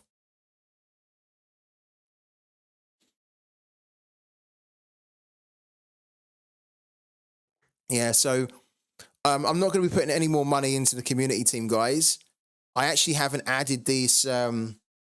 I haven't added these purchases to the spreadsheet, but probably when I add these purchases to the spreadsheet, it's going to take our. Let's have a quick look. Actually, I think it's probably going to take our spend to just under £80.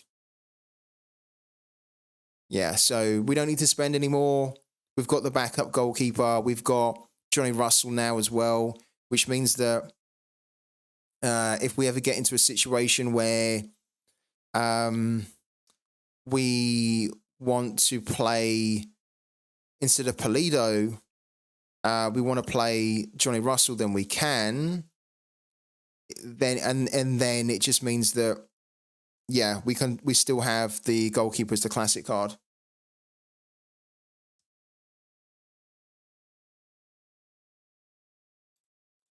yeah, so the community team, this is how it done.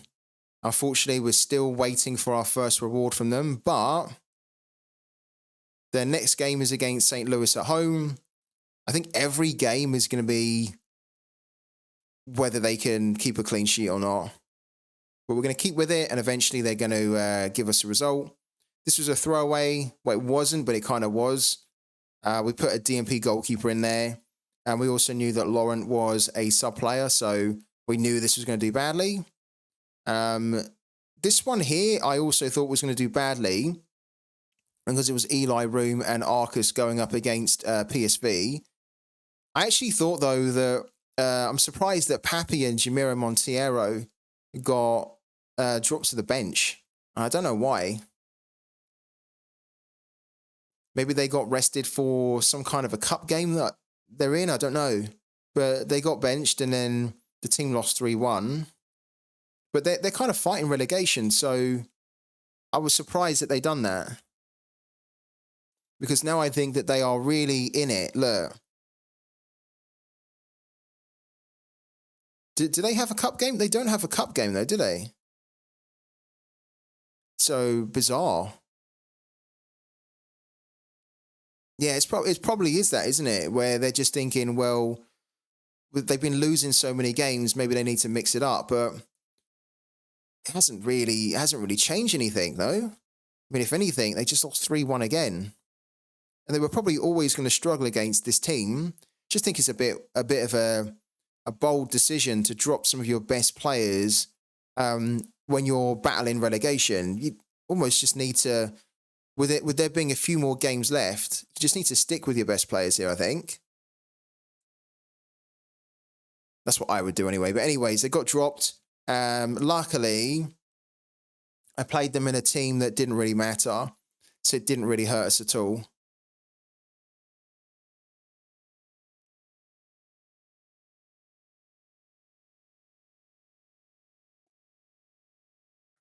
So yeah, this was a disaster of a team. Challenger. Okay, so this is kind of interesting because we had a really poor score from pretty much everybody, apart from Aaron Herrera, who we captained. So this team actually would have stayed up, I believe, in Division 1, largely because of the score from Aaron Herrera. But you can see that I cancelled the team because we're now trying to sell Aaron Herrera. Something that's interesting is I was having a bit of a talk with some guys in the feedback group about the 50% bonus, the captaincy bonus. I'm all for it. I think it's great. And I think it's great for situations like this where these players technically should have done much better than what they did, but my captain has basically bailed me out of a relegation situation because we got the captaincy spot on. And I like that there is a big significance on the captain now, where captains can not only bail you out bail your whole team out of a bad score, a bad game week, but also I feel like with the captaincy bonus here being on 50%, I actually think that budget managers can really benefit from this because you then don't need to place so much emphasis on getting the really expensive real star players, right? If you are just smart with your scouting and you can spot these players which are very cheap but very explosive, right?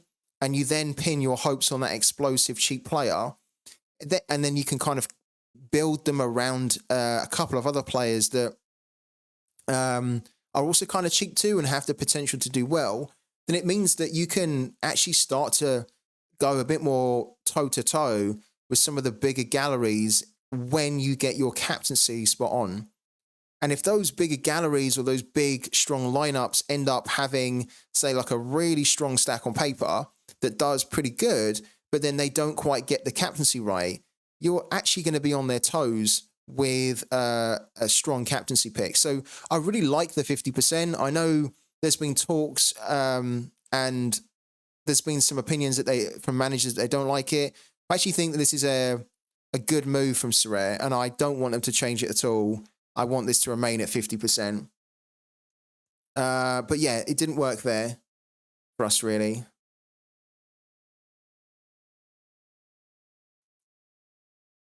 Yeah, but I think you're right. I think the stars will be stars though. I think it does work with that, right? Because you can interpret that in so many different ways, right?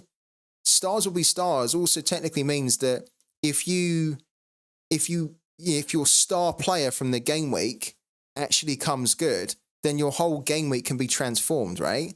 So your stars will be stars doesn't technically mean that the star players, just from what they say are star players, should be the best players, right? You can interpret that in so many different ways. And so I quite like that it's like that. Exactly, yeah. I mean, he's the star player. He's not a star player according to the game, but he was absolutely the most valuable player, the star player of the game week.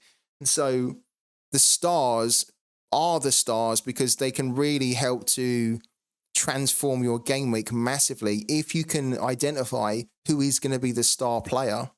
So yeah, I think you can interpret it in different ways. I get your point, but I think it's not as cut and dry as that though. More importantly, how many arena tickets after this game week? I don't know. Do I have an arena ticket to claim? I do, yeah. Let's claim it. What's that going to give me? 151. You can see that they've changed the logo slightly on the arena ticket. What the fuck are they doing, honestly? Who cares about the arena ticket image? There's so many things that they could be doing on... I wonder how many meetings, how long it took for them to just go through the process of changing this here. It's a small visual change. It doesn't mean anything at all. Where's the significant changes in Rivals? That's what I'm saying. Nobody cares about a change to the logo here. Like, get this game mode properly good. It's trash right now. They need to be putting more time and effort into making it way better. And they don't. Instead, we get a ridiculous change to the ticket where there's now, I don't know, pathetic. Anyway, we've got 151. yeah, it probably is, isn't it? Have I received a unique yet for your sign-up link? No, I haven't at all. I'm so far away from it. It's bad. Like, I really want to get there. You know what I probably should have done way back in the day is I should have had my sign-up link as the referral link, right? Let's just go and here we go. Look, I should have had my referral link. I'm only at, look, where am I at? I'm only at 7. No, 10, sorry. I'm at 10. I'm at 10. So I've got like another 20 to go to get to this unique here. In the past, what I'd done was I used to be an affiliate on Sorare as well. So I had like an affiliate link that I was using for like the first 2.5, 3 years when I was on Sorare. But the affiliate link wasn't really working that great for me anymore. Especially when the prices of the cards were so low. I mean, like getting 10% of a card that's worth £1 is a nonsense, frankly. So I felt that it was better to switch to this here. But I'll be honest with you, I haven't really had many. I don't really tend to get many signups with my link anymore, which is a shame. Have you? Has anybody received the unique yet for their sign-up link?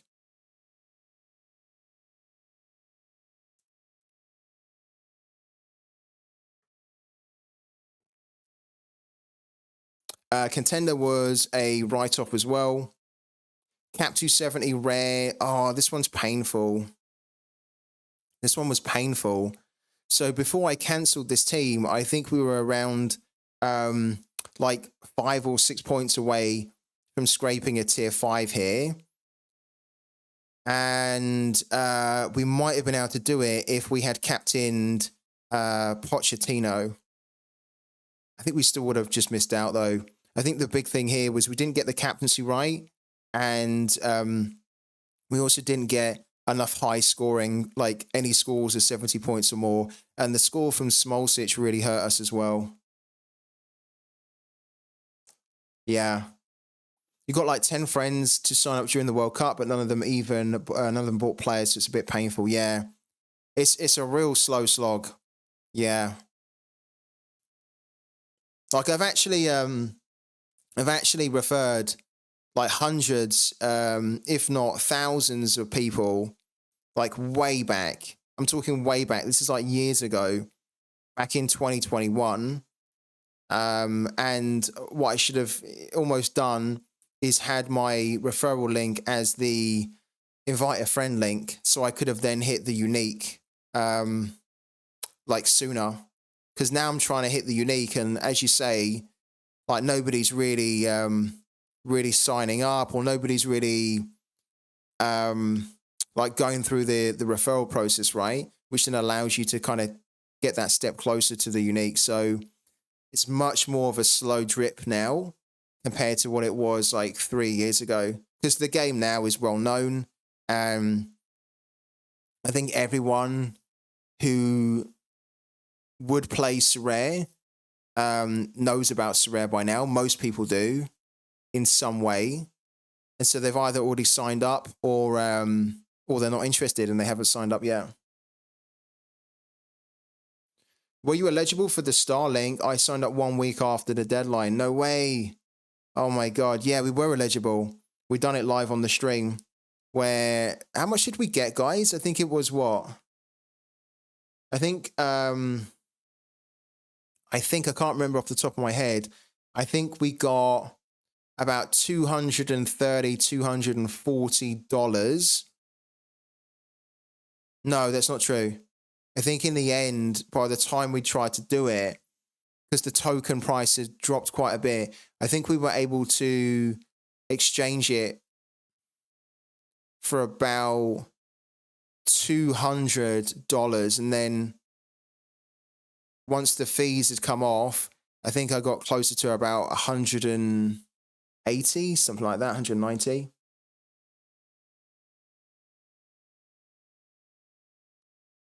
Yeah, but the thing is, they have marketed the game to people that play FIFA. Well, they've marketed it to people that play FIFA by getting on a lot of like influencers, right? Who play FIFA and have a big following. So they have been marketing it like that.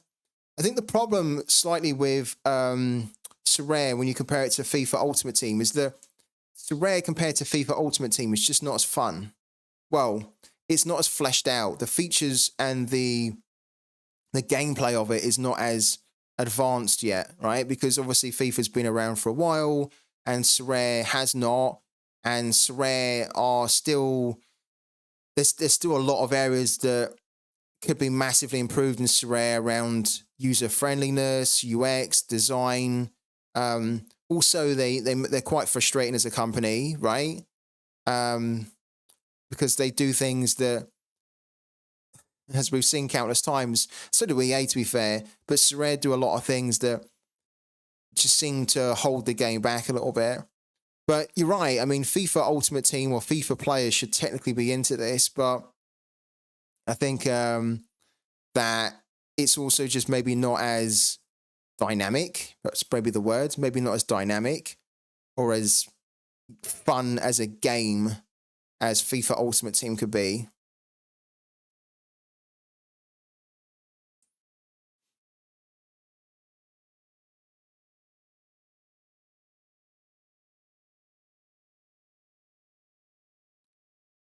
This is where they have a big opportunity with rivals, especially in the upcoming Euros. Yeah, they do. But I think also they probably had a big opportunity, I think, already now to be onboarding people with rivals if they had launched it in a good enough state.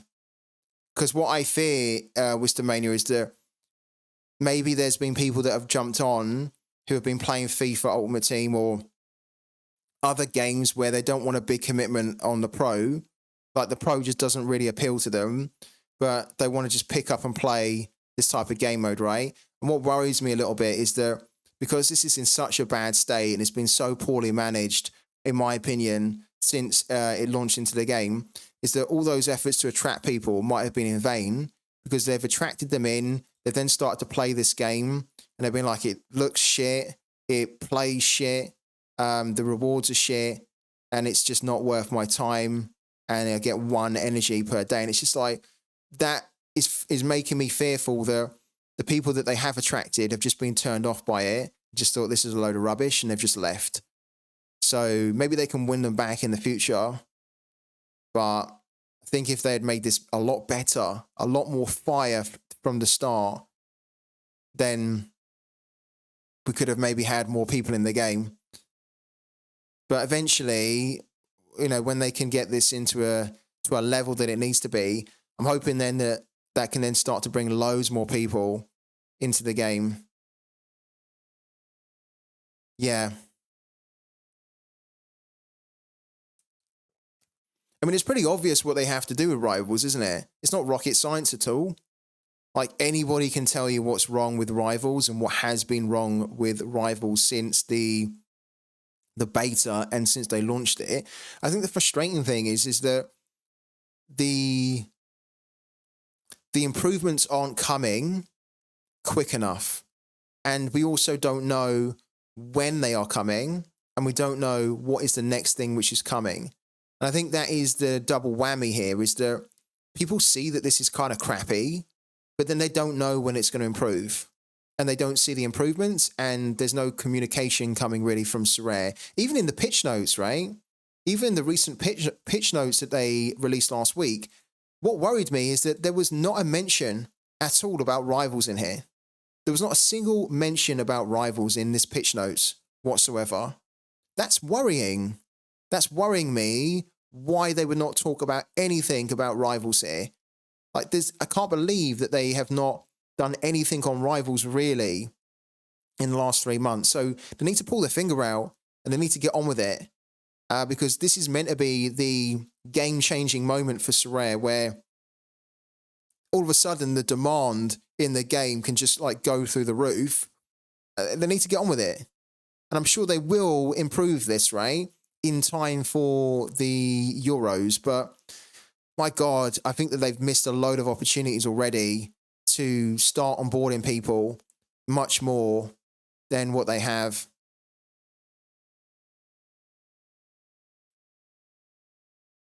Let's just quickly skim through the rest of the other teams here. So All-Star Rare, this is the only chance I have of winning anything, and even then it's really slim, because you can see here we have POV, Quintero, and Dominguez still to play tonight.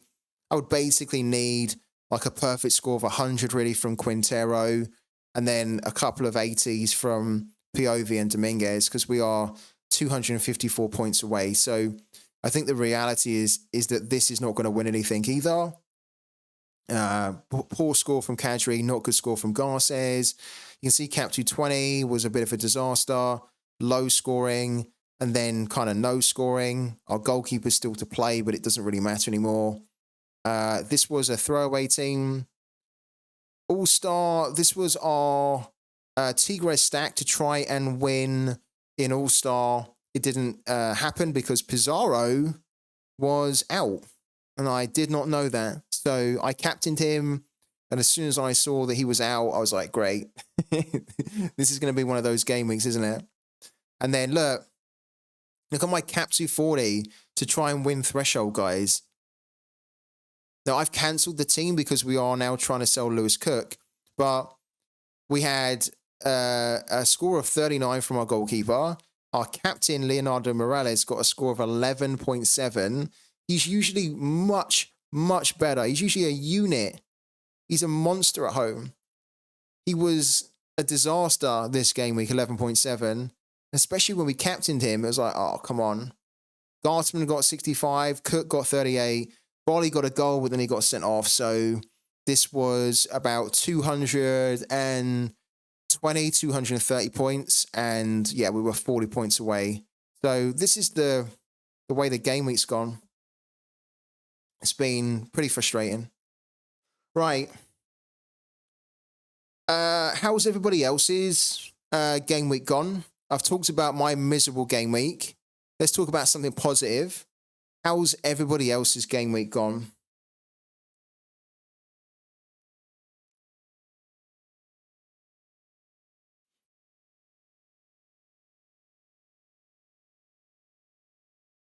No comment.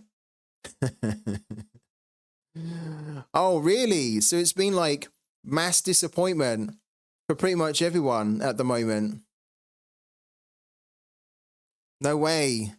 Surely there's somebody here in the chat that had a pretty good game week.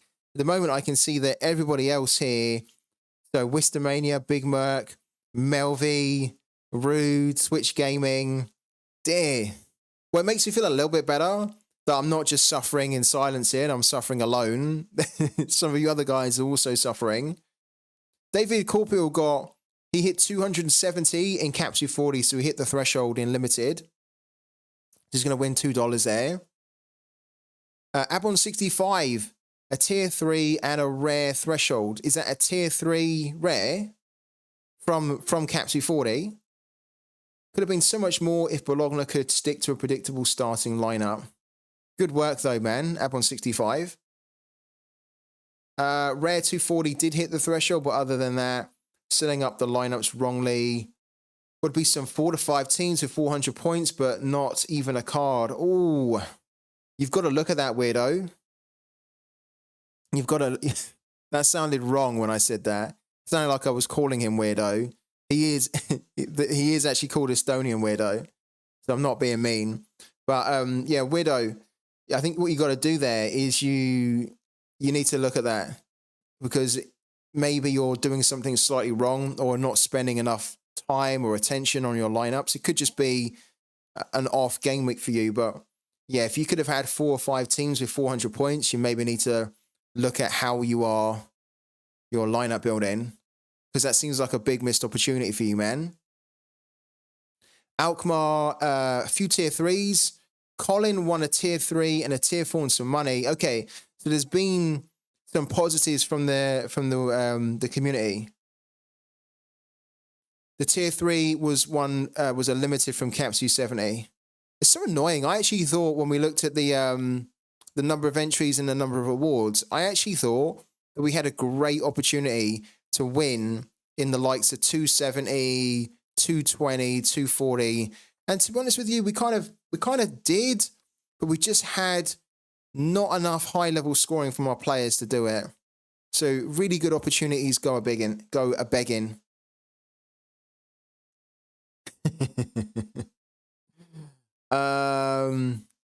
Week started great with scores of 123 captain and 99 for Philip Sander and Musa Seiler, but crashed with injuries and bad matchups. So you didn't get anything at all, Adam.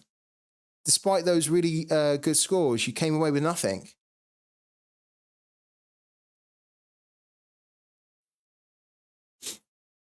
I mean, I don't even think we're getting a reward box, are we? You know what? If I hadn't have cancelled... Well, I haven't cancelled this team. This should be a reward box, though, shouldn't it? Let's have a little look. I always forget about the reward boxes, but our contender team should be giving us some kind of a reward box, right? Yeah, we're going to get a box there. Is it just one box, though? It's just one box, isn't it? Yeah, we get one box there. So maybe we get lucky and we end up pulling a star. Because look, even if we got a tier 5, that would feel like a massive win. So I think my whole game week comes down to whether we can get lucky in a reward box here. Because I think this is the only... This is another thing as well, right? It massively needs to be improved in the game week lobby. There needs to be a page here in the game week lobby where it shows you at a glance all of your rewards you're getting from the game week. There is no page at the moment in this new format that summarizes how you've done in the game week. You can't see the rewards you're getting on one page. You kind of have to go through and click on them all here. And it's just from a user-friendly point of view, it's not. It's user-unfriendly. So I really hope that that is the thing that they're going to be putting into the game soon. We need like a dedicated rewards page or section where rather than me having to click through and see individually how I've done, I can just click on like a button here. And it then just shows me one page and it's like, yeah, I'm winning a box there. I'm winning threshold in there. I've won a card in that competition. I'm having to go through this manually and look at it, and it's just awful. It's an awful experience. So we can see mass relegation happening. Look, got relegated from Div 1, relegated from these ones. Premier League, we get relegated to. Contender, this is where we're going to get the box, and then we're going to get relegated. This is how bad this game has been. Nothing from these at all at the moment, although we could get something from there. And then nothing from the caps either, look. There's no boxes to be won in here. Yeah, so one box at the moment. One box, basically. That's what we're getting. But yeah, it just slightly frustrating how when Sorare were designing the new format, that they didn't either think about having a big overview page which can summarize not only your rewards, but also summarize your total lineups that you've entered. I'm sure they would have been told that in user testing. So it does beg the question, how much user testing was done? Why wasn't it there from the get-go in the new format? Would have been nice, really. It is coming, though. I'm sure it's coming. No relegation for you, Arthur. Well, that's a win in itself, isn't it? To have no relegation. I've got mass relegation, but judging by how kind of off-putting some of the rewards are in the higher divisions, it's probably a good thing that we've been mass relegated this game week. Right. Enough talking for now. Let's have a quick break, and then when we come back, we're going to start diving into the midweek game week, okay?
Oh, okay. A little bit too bright here. 1 second, guys. Here we go. A little bit better. Yeah, too much sun coming in. Right. How's everyone doing?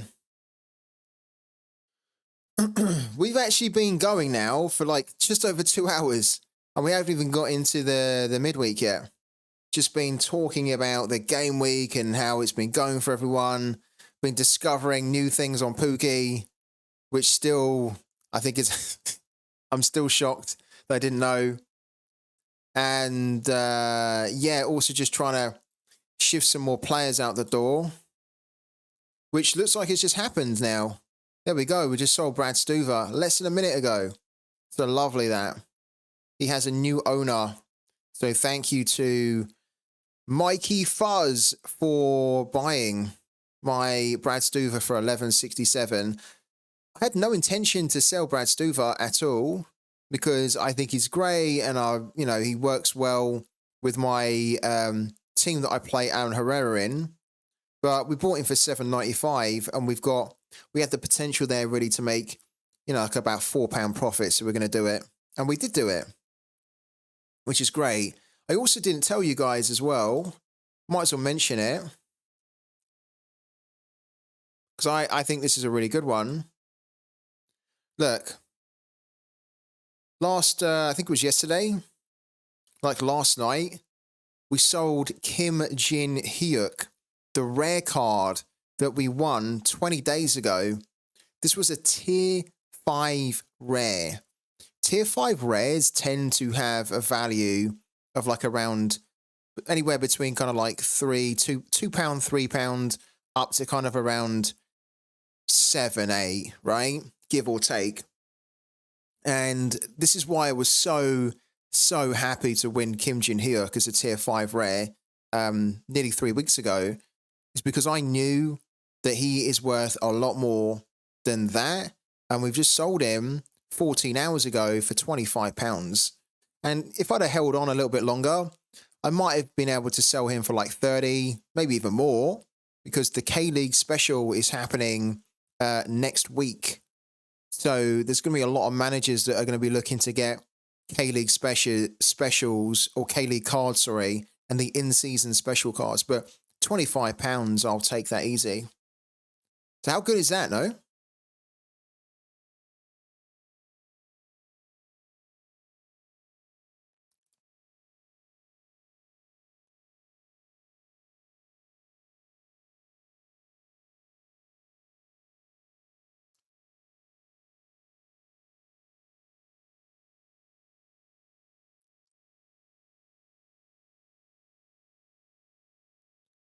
We've got an offer here for £7.56. Okay.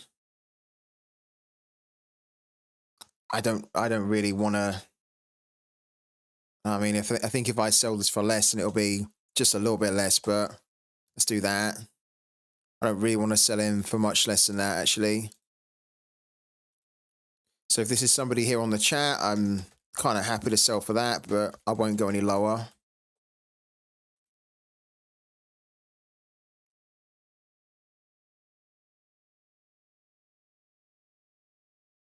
Since you follow Austin a bit, any idea why Johan Valencia doesn't play lately for them?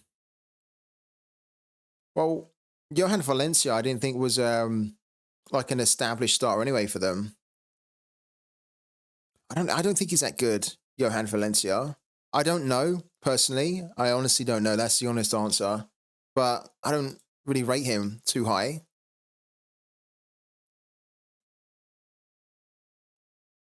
Did he play a lot of games for them last season?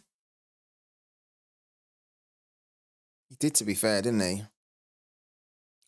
This guy's crap. Like last season, he was kind of in and out of the team a little bit. I don't really consider this guy to be like the absolute starter for the team. He is technically, right? But he's been on the bench for the last 3. I don't think he's that good. I think that's probably the reason why. I just don't think he's good enough. I think they have better options elsewhere. Are you going to play any in-season lineups in Rare?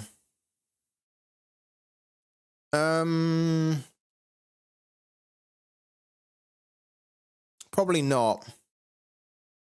Probably not. Not until I need to. I'm going to keep playing the cat modes until they are transitioned out. And then I will maybe start looking at some in-season comps then. I'm not really that attracted to the new format at the moment. I'd much prefer to keep going in the old format. The way I look at things is that the old format is basically being phased out, right? So I'll try and maximize my returns in the old format because I know that this is still going to be here. Whereas like All-Star, Cap is all going to be phased back, isn't it? So I won't be able to go in it as much. But I think eventually, yeah, I will. What about you, FIFA?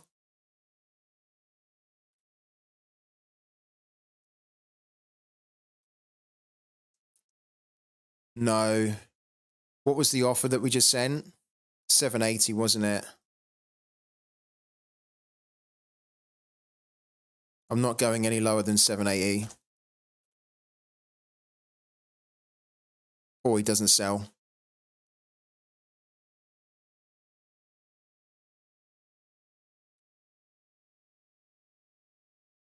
Yeah.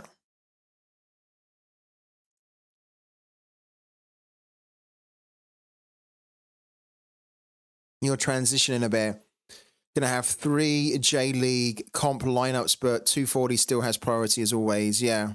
When are you gonna have your 3 J League comps though? Your lineup sorted? Do you have them now, or like when do you expect to have them if you don't have them? You've got them now. Cool. Yeah. I like that though. That's exactly the kind of mindset for me as well. The threshold is the big priority. Need to maximize the entries in threshold every week until we can no longer play threshold. And then once that's gone, all my attention turns to the new format. I have a question, and that is, are you planning on playing any contender? I do play contender, yeah, already. We played contender. We played 3 teams in contender from the last game week. This one was pretty strong, but we just missed out on a card war, but we're going to get a box instead. And then these ones were a little bit more puntier because we don't have a contender goalkeeper. We do, but we're not using, we don't have enough so that we can use contender goalkeepers in the cap modes, which is where we're still prioritizing, and then have a contender keeper left over that we can then play in here. So yeah, eventually I will. I don't think I'm not too fussed about getting any more limited cards, which is one of the reasons why I'm selling them. Do you? Are you playing contender? Nasty Flame.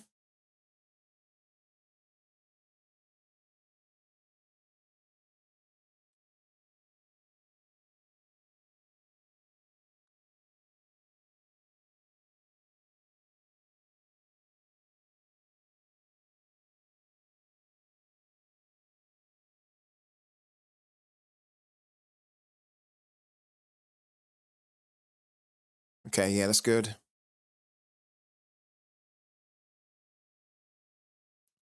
How is Aaron Herrera not sold yet?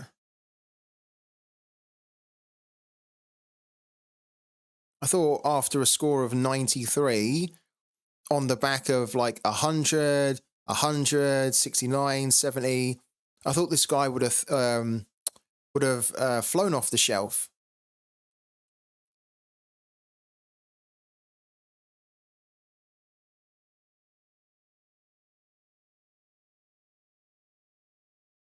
It's probably because people can't see my card.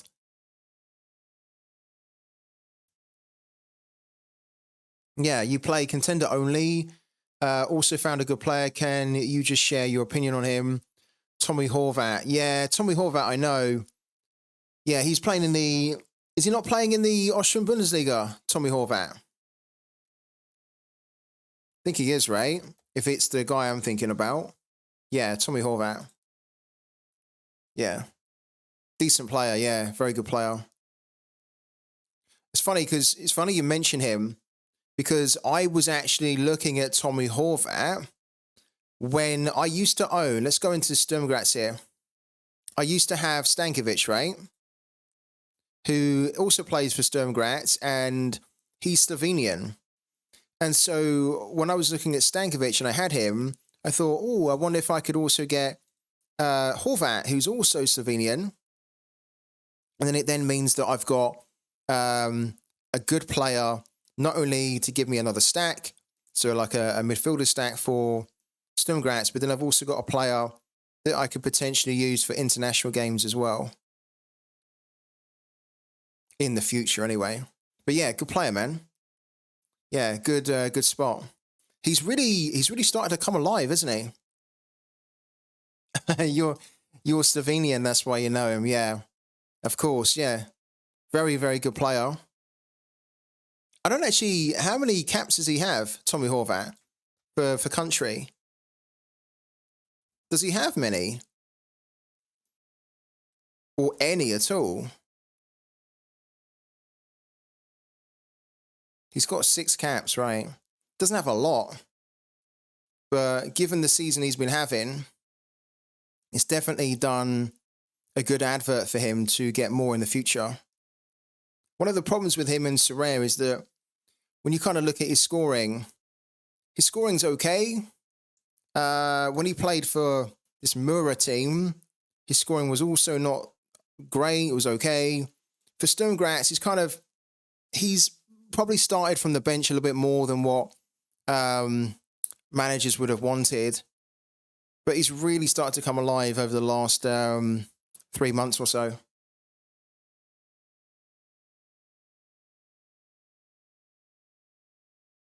All right, let's start talking about the midweek. I'm going to ask the question right off the bat here. I've not really had a look at the midweek games, okay? That's what we're going to do now. But what are the fixtures which everyone is excited about for the midweek?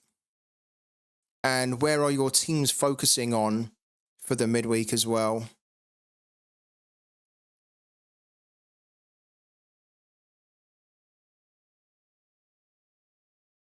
Oh, there's a real mix of games happening, isn't there?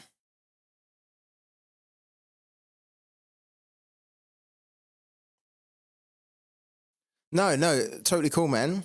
I'm glad that you're investing in your fellow countrymen because they're good players as well. Rosario Central defensive stacks, yeah. Who do they have?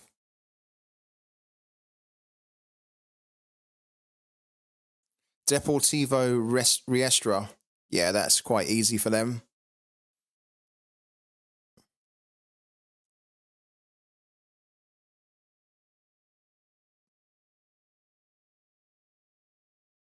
There's actually loads of games that are happening, isn't there?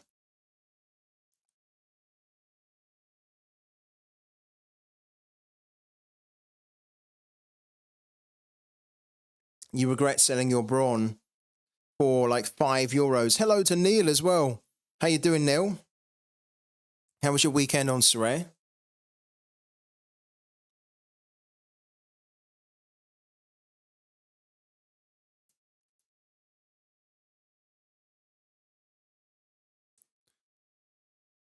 It's interesting.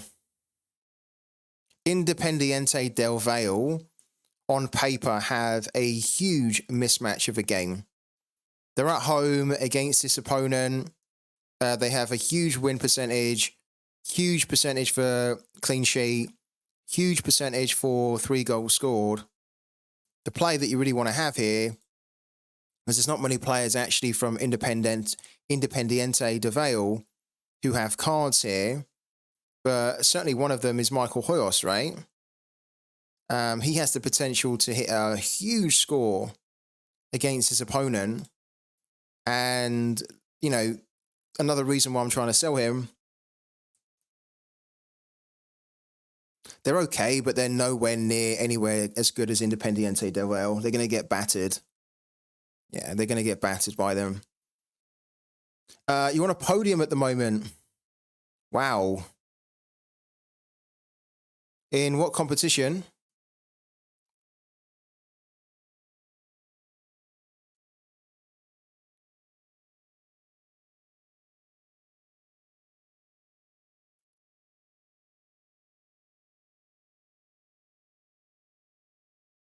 Champion in season, Div 4. Oh, I hope it comes off for you, man. Neil, please let us know if it does, okay?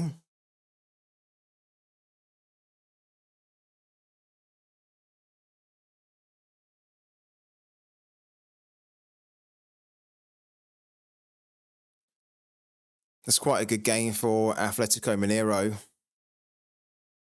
against Krikuma. I don't even know who they are.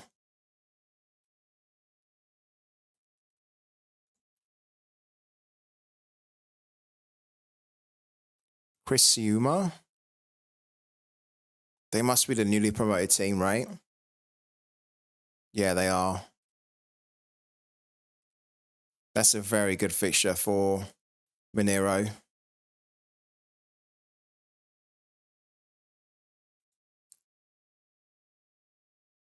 Does he play there, does he? I was going to say, I don't know. I'm not familiar with who plays for them. Yeah, you're right. Bolassi's there. Arthur Cake's there as well. They've actually got some good players, haven't they? Malu's there. Eder's there. Wow. Maybe that's not as easy as I thought.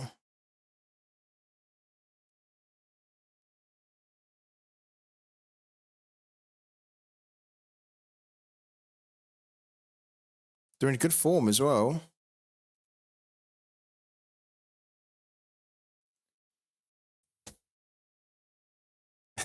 Good in 2011 FC.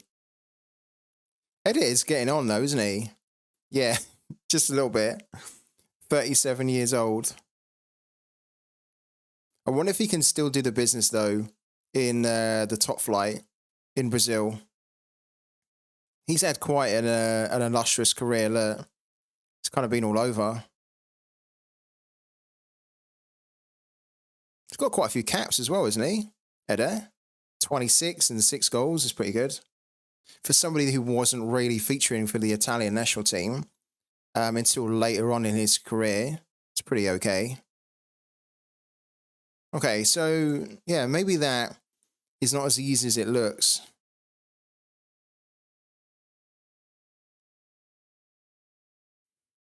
This one here definitely is the Dynamo Zagreb game. That's like a given. That game is very easy on paper for them.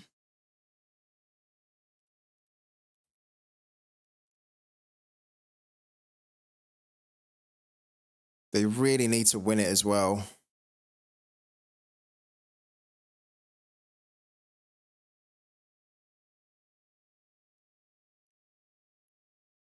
They're running out of games, aren't they? Dynamo Zagreb. They're running out of games to catch Rijeka. They have a game in hand, which is against Varazdin. If they win that, they go 2 points behind them. Puts the heat on them. And Varazdin have been quite inconsistent. I don't really rate them too high, Varazdin. I think they're where they should be based on their squad strength. I think also Dynamo Zagreb have quite a very good record at home. In fact, they've won all of their last 5 at home as well. So this would be a good game to target, definitely. Dynamo Zagreb. The question really would be around who do you target? Because they have so many good players, right? How much is Batarina these days? In limited. Classic card is $15.30. And the in-season card is only £2 more. £2.50 more. Don't think you really want to be getting an in-season card, though, now. He's so good, though, this guy. Look. I feel like he keeps getting better. And he's only 21. Really good fixture for him. Really good. He could probably deliver a score like that again. Maybe even a score of 100 against his opponent.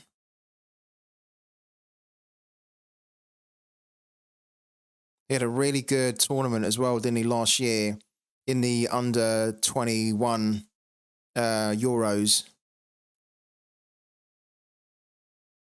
It's just a matter of time, I think, before a big club. And there's no disrespect to Dynamo Zagreb because they're a big club in their own right in Croatia. But what I mean is like an actual big club in Europe comes in and takes Baturina. Brodick, ex-Varisdin player, might do well in this fixture, says Redor. Hello to you as well, man. This guy, if you didn't know about this guy, I'm sure a lot of you do. But if you didn't know about this guy, he's a player that's well worth adding to your watch list here and trying to pick up when you can, maybe even at the end of the season. Because, you know, he's got a long-term contract, but there will be a few clubs. There are already a few clubs sniffing around for him, and there'll be even more, I think, after this season. But this contract length is a bit of an issue. It's not a massive issue, but that's long. So because he's in a long contract, it makes it less attractive to get him out of it.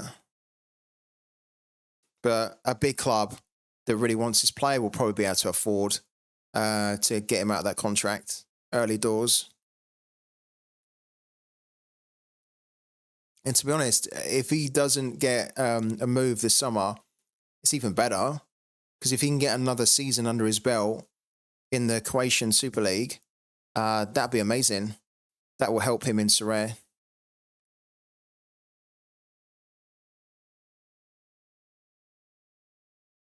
Why isn't like Maxime Bernauer getting... it's such a shame for him that he's not getting more minutes, really. Because when he plays, he does very well. He's a very good defender. How much is he in limited? Wow.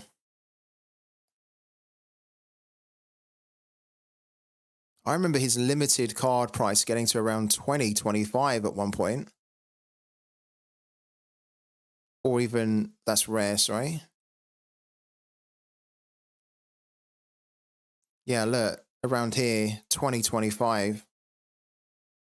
That was when he was playing in the French league, wasn't it? Before he got the move. And he was smashing some massive scores in the French league. I think it was League 2, wasn't it? League 2, yeah. By the way, Galhardo has gone to a Brazilian side, Serie B side, so he'll be a Red X. Thank you for that, Redor.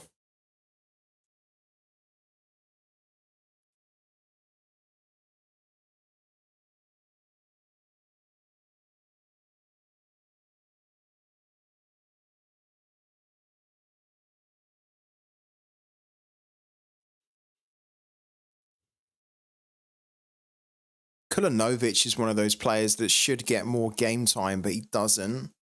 He's almost at the wrong club. He does well when he starts. Look, he's had what, 2 starts, is he? This year in 2024, and he's got goals in both of them. He must be quite cheap and limited now. £1 in his classic card is pretty good, but this type of player is better to wait until his under 23 runs out. What's going on with Petkovic, though? I feel like I'm not hearing enough people talking about Petkovic. Is he still doing the business? He is, yeah.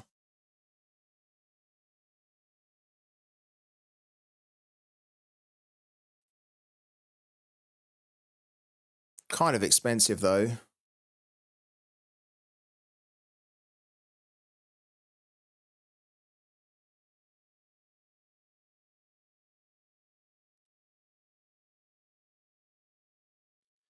What was the player?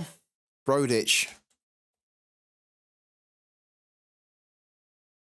So this was a player that was mentioned by Redor, Fran Brodich, who could be worth a look for the midweek. He mentions that he is an ex-Varisdin player. And you guys know my opinions on that. I like it when a player is going up against their old club because they usually have a bit more of a motivation to get one over their old friends there, their old club mates. So is he expected to start? He's at 87% here on Sorare data. He got rested in the last game. His starts are very sporadic.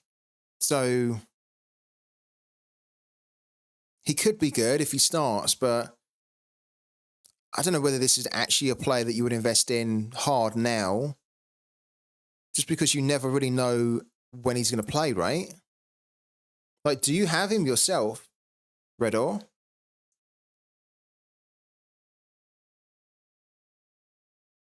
I mean, if he's going to start, he'd be great. He definitely would be great. He's quite cheap in limited as well, at being like £1. When you've got a player that could do this here.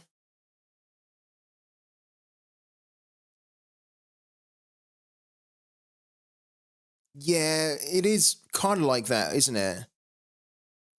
It's not exactly like that, though.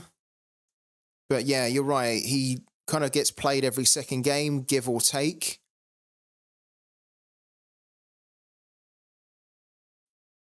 Because it's his old club, I'd probably expect him to play.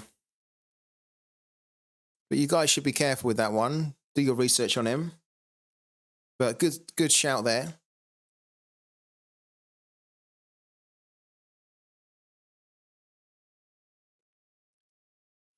Haven't seen that. No, I haven't seen it.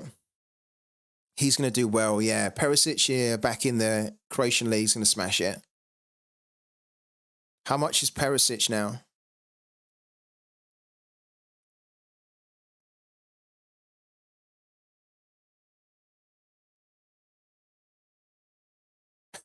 $4.93 in limited.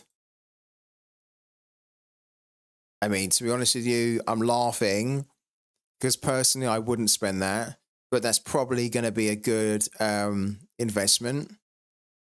The thing is with this type of player is that because we're so close towards the end of the season, I would never spend $4.93, even £3.73 on him.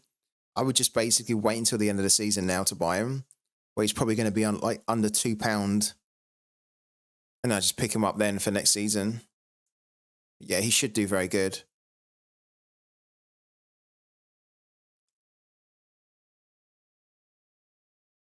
This isn't a steal. No, this isn't a steal. He does have some good fixtures coming up, though. So what could happen is that he could do very well against Slaven. He could do amazing against Rudesh. So maybe by the time Rudesh comes around, he actually gets a start. And then he could like smash 100 or something against them alone. And then he's got Varisdin after. Istra are not very good defensively. Gorica aren't that great. So he's got a nice run of games to the end of the season to boost his scoring and his value. But what's going to happen, even if he does amazing in these games here, his price is going to shoot up, most likely, and it's going to immediately drop down again because then he'll only have a few games left and then his season will be done.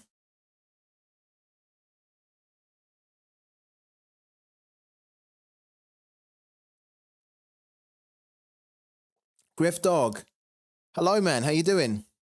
I'm all right, actually. I'm pretty good.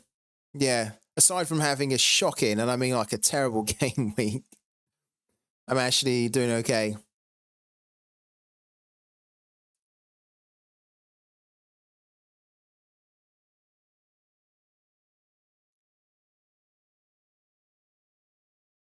How was your game week, Griff Dog?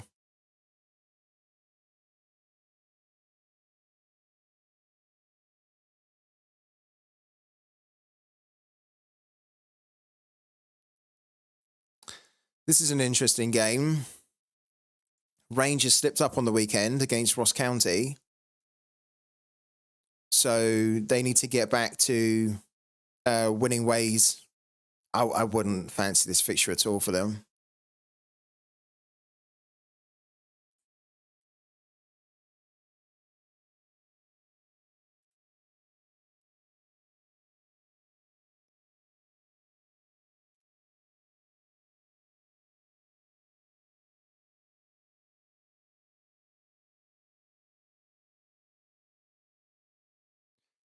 This is a good fixture for Matt Muller Daly.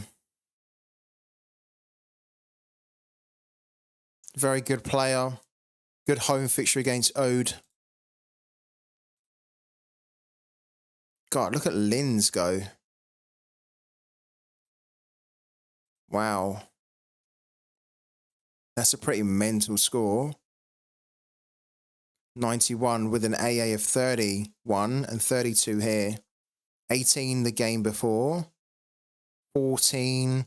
Wow, he's got some really good AA. There's no cards for him. There's no limited cards for him.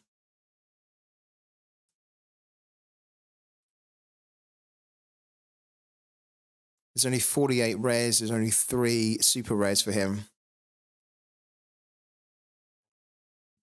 Quite a rare player.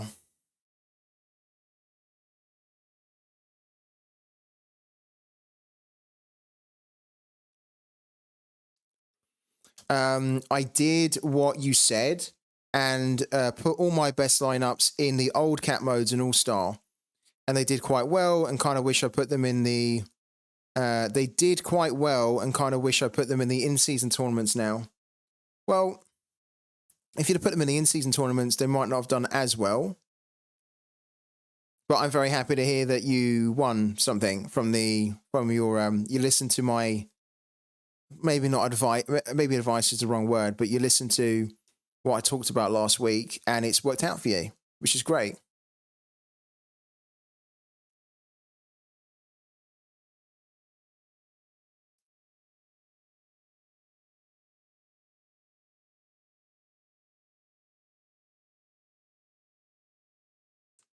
Can you just check this Rafael Tolio out for me, please? It says he's not started a game since Jan, but due to start tonight, he's £5. Okay. You're on for 2 card awards and $2, so a little win. It's lovely, man. I love to hear that you're winning. It's about playing smart. It sounds like you played the game smart now. So many people are sleeping on that the old format has a lot of good return value.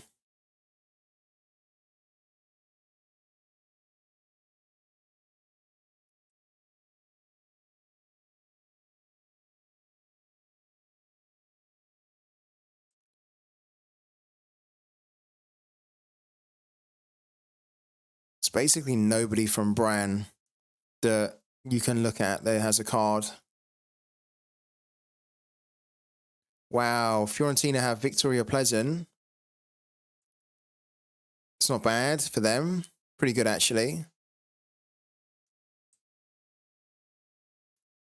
Botafogo at home's good. And Botafogo have a lot of cards that are worth targeting. Like Junior Santos, Taquinho, Fernando Marcel, actually. Kind of like him. He has a low L15 as well. I don't think there's many cards though, is there? And limited especially. Look, there's no limited cards. We looked at this guy a long time ago.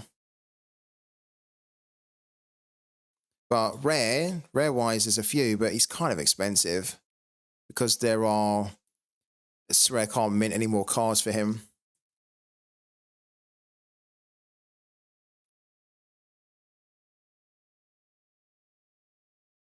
Oh, I always forget that they have Gregor now as well, who used to play for Inter Miami. He's actually got an incredibly low L15, which is brilliant. Problem with him is that he doesn't really score that high. And I wouldn't expect him to score super high for Botafogo anyway.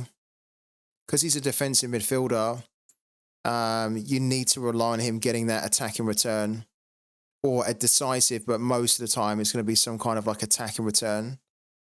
And his AA is not super strong as well.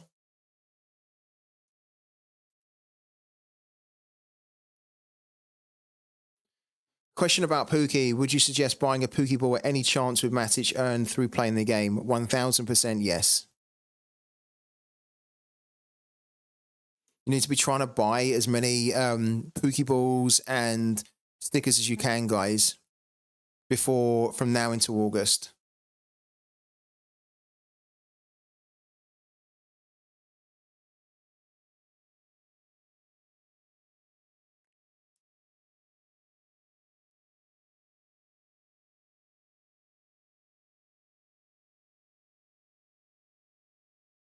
Which team has the highest chance here for 3 goals being scored?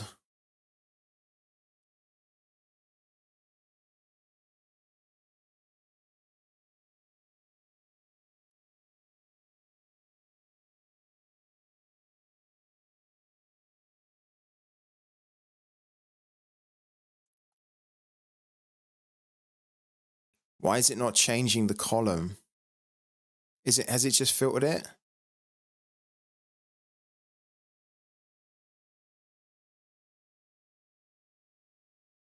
What's going on? You used to be able to sort this by the columns, right? Can you not do that anymore? I'm clicking on these columns here, and they're not doing anything. They're not sorting it.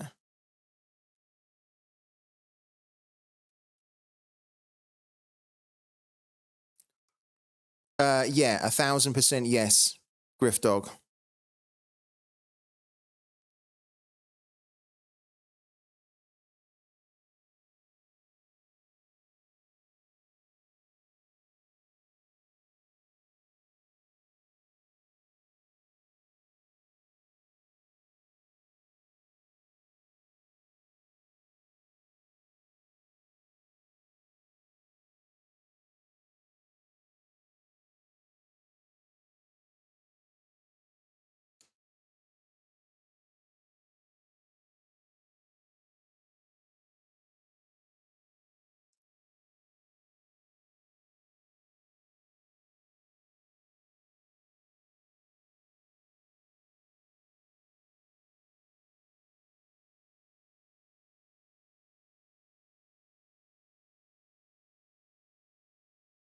If anyone wants any of my players, by the way, then feel free to reach out.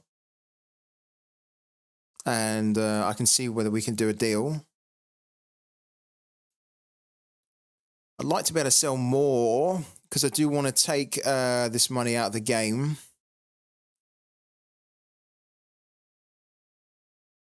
But yeah, you can find all my players up for sale in my gallery at the moment. And they should all be the cheapest on the market. If they're not, then just drop me a message or drop me an offer with the cheapest offer on the market, and I'll usually be able to do something.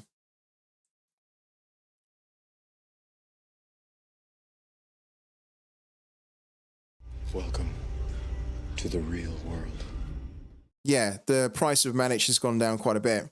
Yeah, we were looking at it earlier where, like, for example, right, this common here is going to cost you effectively $16, right? Now, the discounted price was around $20, so it's kind of $16 now.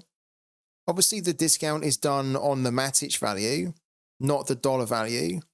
But the fact that you can buy a common Pooky ball for $16 today, and Pooky is going to give you $25 for that Pooky ball in August. So the guys that purchased them last week for $20 probably thought that was a great deal, you know, because it's like $20, usually $25, and then in a few months I get $25 for my $20 ball. This is even better. This is why they've all sold out. Because people are like, wow. Like the rare, for example, buy it for $65 and in a few months you get $100 for it. It's a no-brainer, really. I mean, I wish in a way that I could go and buy a few more commons myself, but I can't really. I've already got enough, and I need to, whatever money I get here from Sorare and whatever, I need to almost be putting it into something else now. But yeah, definitely. Thank you also to Ramal for the follow. Welcome into the channel. Is anybody playing, what's it called? The European Nights, this competition here.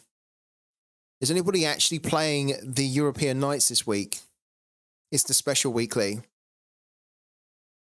If you are, can you let us know what your teams are, please? And I would like to check them out.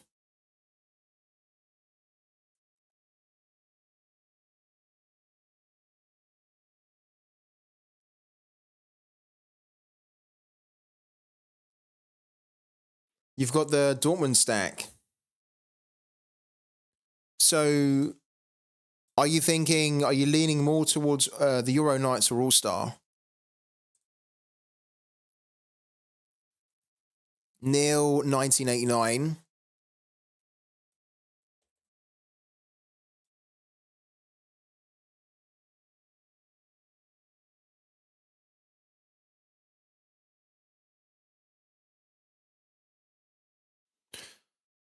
Which one are you doing, Neil?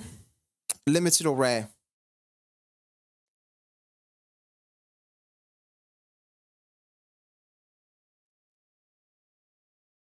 Rare. Okay.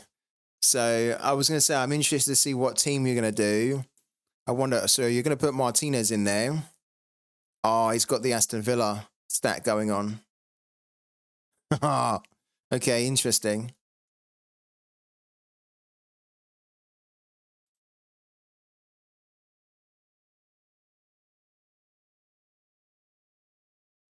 Is Douglas Luiz suspended for this, though?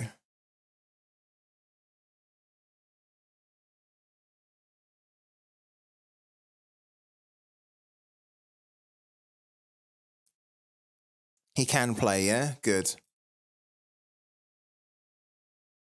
What are you expecting from this team, though? I mean, they done pretty good in the first round, the first leg, but it's tricky being it away.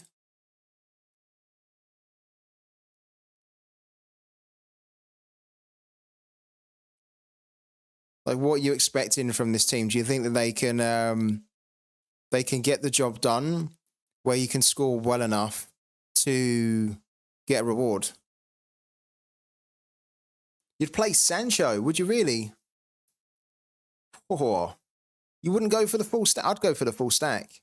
I don't think I'd go for Sancho here. If you can get a box, that would be impressive. What is the...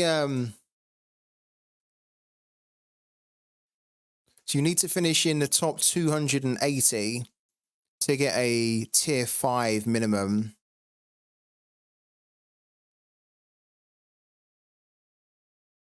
What about so the cash rewards are only at the top 3, right?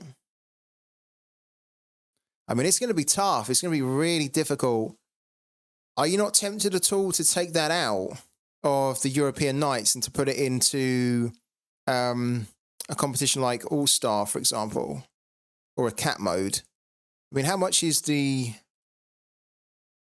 Because you've got here some players that have quite low L15, so like Carlos here, Digny. I mean, I know you don't want to play Digny, but that would tempt me to put this team in a capped mode competition like 270, for example.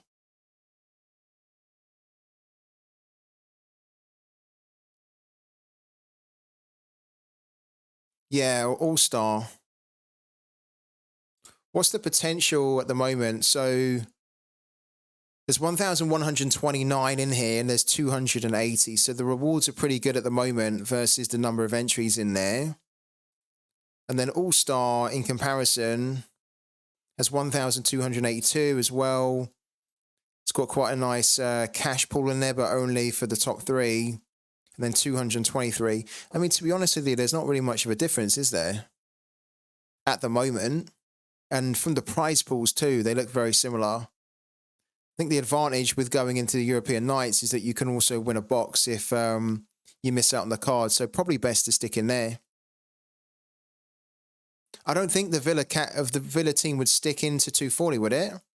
I don't think so. We'll do it now. We'll check it.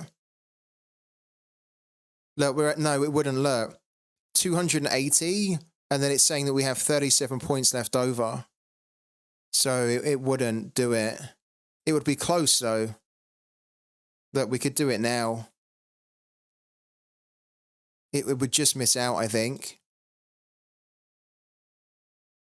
Look, because Ollie Watkins goes in there, and then look, you've then got 36, so you just miss out by 3. It's a bit of a shame, isn't it? If it could fit into 240, then I think that would be a brilliant team to put into 240.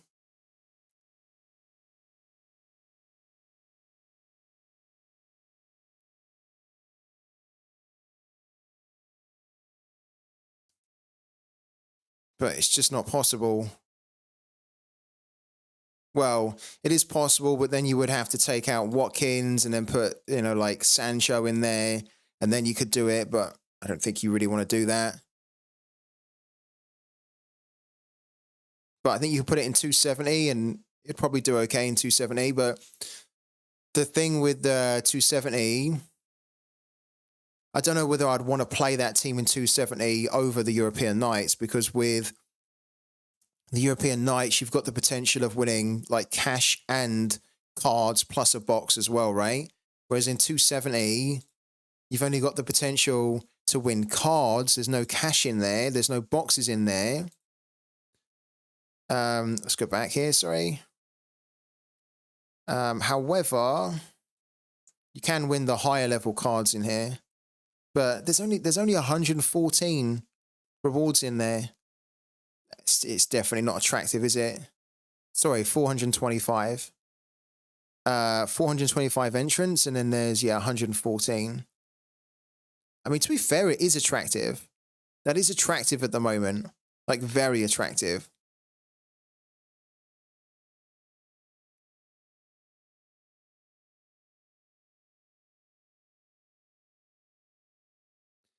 That was your first ever win in 270 with the Villa stack. And you won the super rare Cunha and Kimmich. I do remember, yeah. I remember that. That Kimmich was an insane... I mean, so was Cunha as well, because Cunha was the super rare, wasn't he? Yeah, the super rare. And you ended up... you sold the Kimmich, right? I remember that. That feels like yesterday. How much Matic is it to ascend 2 max level common Pooky balls? Don't know. I can't remember. I think it tells you in the white paper. So I think if you go into Pooky and then you go down to the blog, and then I think they even talk about it in the blog actually, around Ascension. Here we go. I think they talk about the cost in here, no?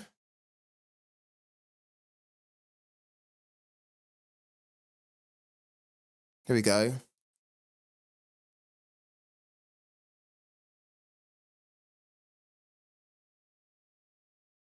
Oh, they don't really, do they? But they say more up-to-date info can be found on the white paper. So they kind of just say, well, look, refer to the white paper to find the exact amount that it's probably going to cost you. Yeah, so check out the white paper there, Griff Dog, because the answer will be in the white paper.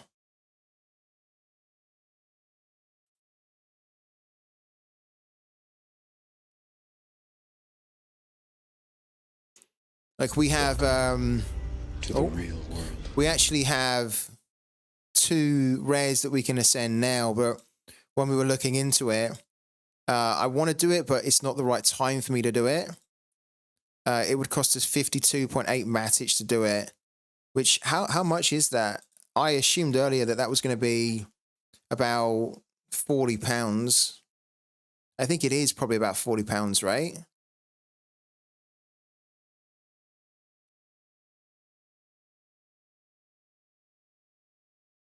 Oh, it's £30. Okay. It's probably quite a good time to be ascending.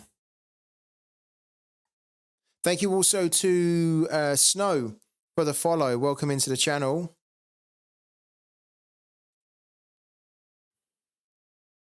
I'm looking forward to doing this, though, eventually. We've been working so hard to get to this point where we can ascend the 2 rare balls, right, and turn it into a $400 epic ball.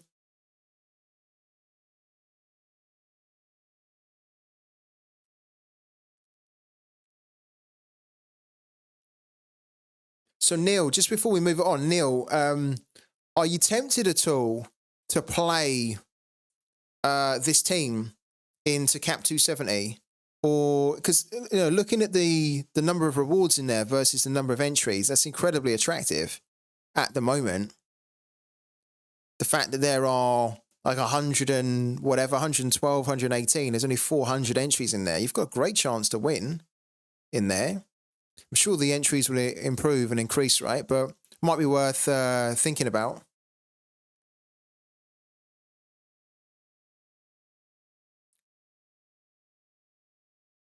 Like, I'd be seriously considering it in your position. Going into 270 here with your rare team. With the 114. Because I think even if this massively improves, right? Even if this jumps up by like 200, 300 entries from now until when the game week actually starts, which is tomorrow, let's say that it gets up to 800, that's still going to be 800 teams in there. And then 118. Oh, fuck, I'm making a meal of this here. There we go. 114 rewards. Why can't Sorare just do it? I've kind of tweeted them on this as well. Why can't they just do it? So rather than having to click in to see how many total card rewards are in these competitions, why can't they just do it here? Where they just give you the number? You know, like, so Cap 270 for rare, there's 114 in there. You know, like super rare, there's X amount, and they give you the number actually on the card. Why has it been designed so that you can't see it and you have to click in it to then see how many card rewards are on offer? They should be smart enough, Sorare, and they should have enough good programmers where they can program a dynamic number onto these competitions that changes with from game week to game week based on the prize pool.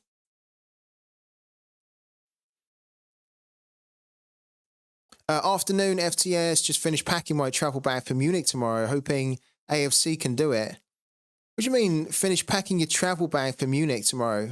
This is news to me. I didn't know you were going to Munich. I mean, sounds cool, though. Like, are you going to Munich to what? To watch a game? To watch some football? Or did you win some ticket? Is this around some ticket that you won, Noisy Steve? Oh, you're off to the away game for Arsenal. Wow. I didn't know that you were going to go and watch that. So cool. Really cool. Well, how are you getting over there? Is it a flight? You must be doing a flight, right?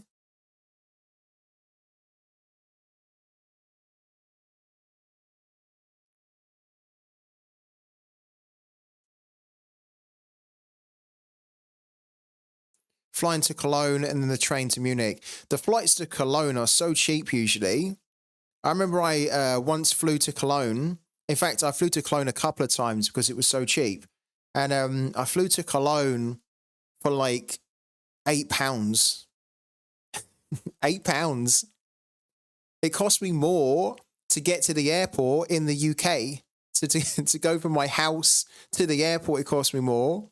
It cost me less to go then from the UK to another country on the plane. And I've done it a couple of times because I went to the Cologne Carnival a few times when I realized it was so cheap. I was like, let's do that. A cheeky £8 over there. And then it's the Carnival, which is always amazing. If you've never been to Cologne Carnival, by the way, guys, and you should go because you'll have the time of your life. It's mental. it's like I'd done the Clone Carnival for about a week, and I felt dead after a week. Like I felt like death. I was like sleeping like for 2-3 hours. Then you wake up, and the first thing that's right, like pushed right in front of you, is a beer. And it's literally one of those weeks where you wake up, you have beer for breakfast, you have beer for lunch, beer for dinner. You don't really eat. It's just beer, beer, beer. But it's so fun though. Loads of fun. Met so many cool people over there. And as I say, was able to get over there for £8, which is just nuts, really. All right. Free Tip Scout, is that right? 24% in what? In what? Has a 24.8% chance in European Nights Rare.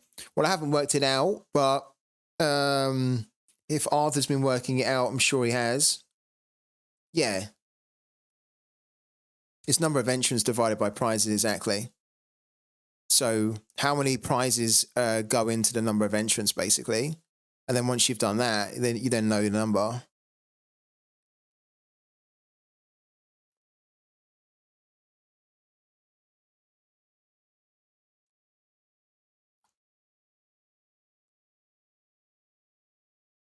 Does anyone have the link? Because maybe Neil doesn't know the link, but there's a link that some of the guys have for an individual in the community that's been calculating the percentages and like how attractive competitions are and are not. Is that the link? There we go. Yeah, FIFA's come through. So check that link out, Neil. In fact, let's bring that up as well. Here we go. And then, yeah, we can see this is for what? What game week is this here? Okay, so this is for the next game week. Perfect. Which is the one we're concerned about. So if we sort this A to Z, the other way around actually. So the percentage for a rewarded card, under 23, this is for unique here. God, under 23 unique, you have a 60% chance, right? That's pretty good.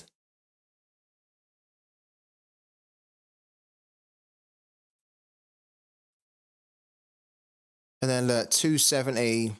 So 270 rare. Yeah, it's like at the moment 27%. And then the European Nights rare is at 24.8. But the rewards with the box then jumps up massively to 53. So this is where the boxes really come in handy, because rather than you go away empty-handed, you've basically got a 1 in 2 chance to win something in there at the moment. But obviously the cards are the most important thing.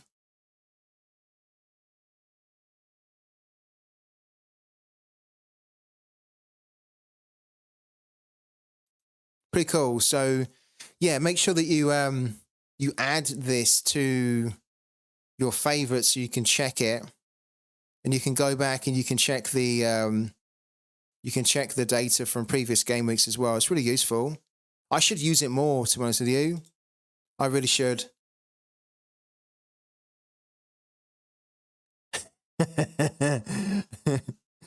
If you get that under 23 unique team, let me know. I'll probably join you.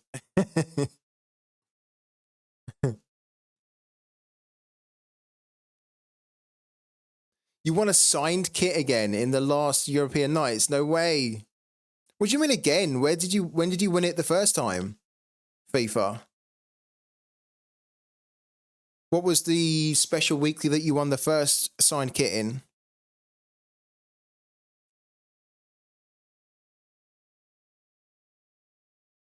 You won one before in the League of Rivals competition. Oh, did you? Oh my God. How incredible is that?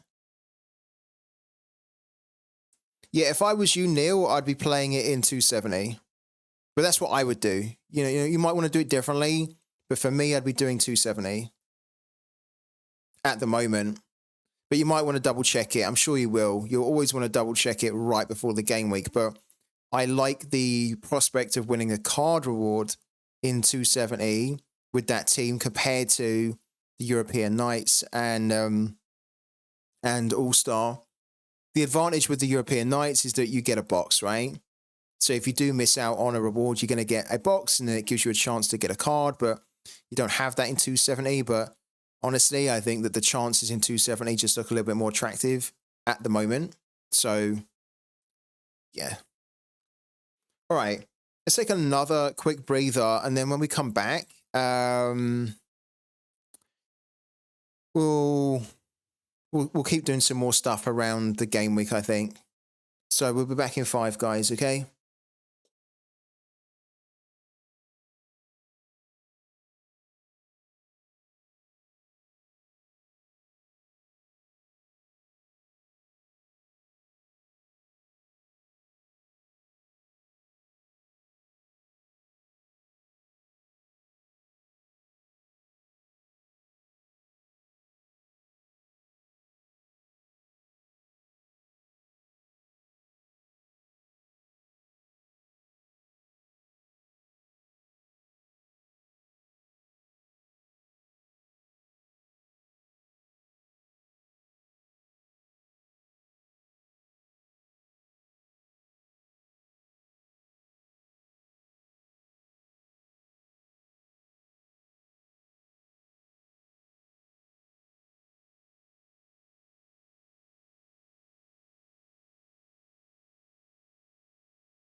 All right, guys.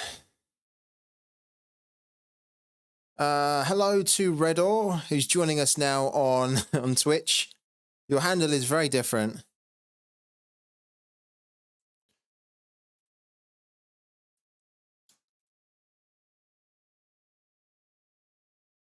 I'm really surprised that we can't filter this now.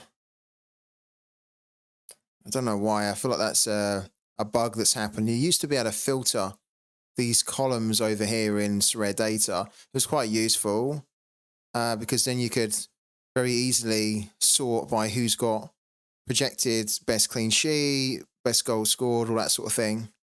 But it's not working for me. I don't know why. I don't know whether they've removed it or if it's just a weird kind of bug that's happening. So for now, as it always does, it defaults to the win percentage.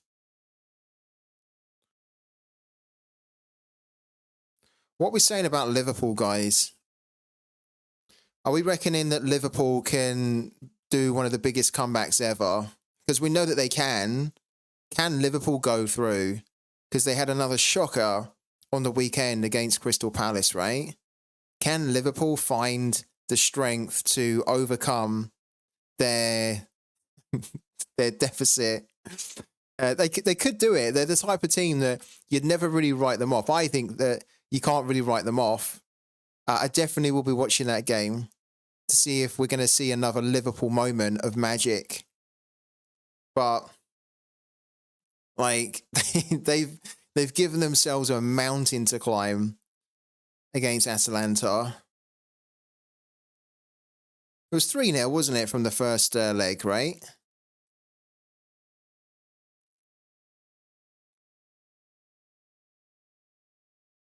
It's a little bit worrying, though, that like this was worrying in itself that Liverpool capitulated at home against Atalanta because they were all over the place defensively.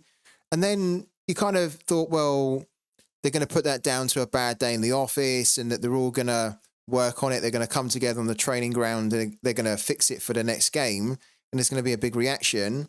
And even Jurgen Klopp said in the interviews that there was going to be like a big reaction. It was a bad day in the office. Don't look too much into it.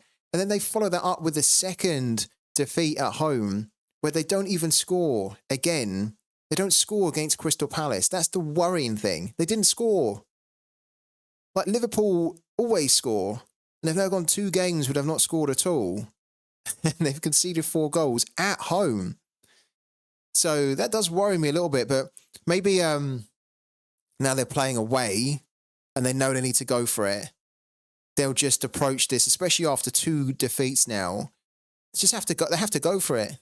There's no point trying to be safe here. They need to go for it. If it means that Atalanta score 1, so be it. Then go and score 4 to take it to the extra time. But they've got to go for it.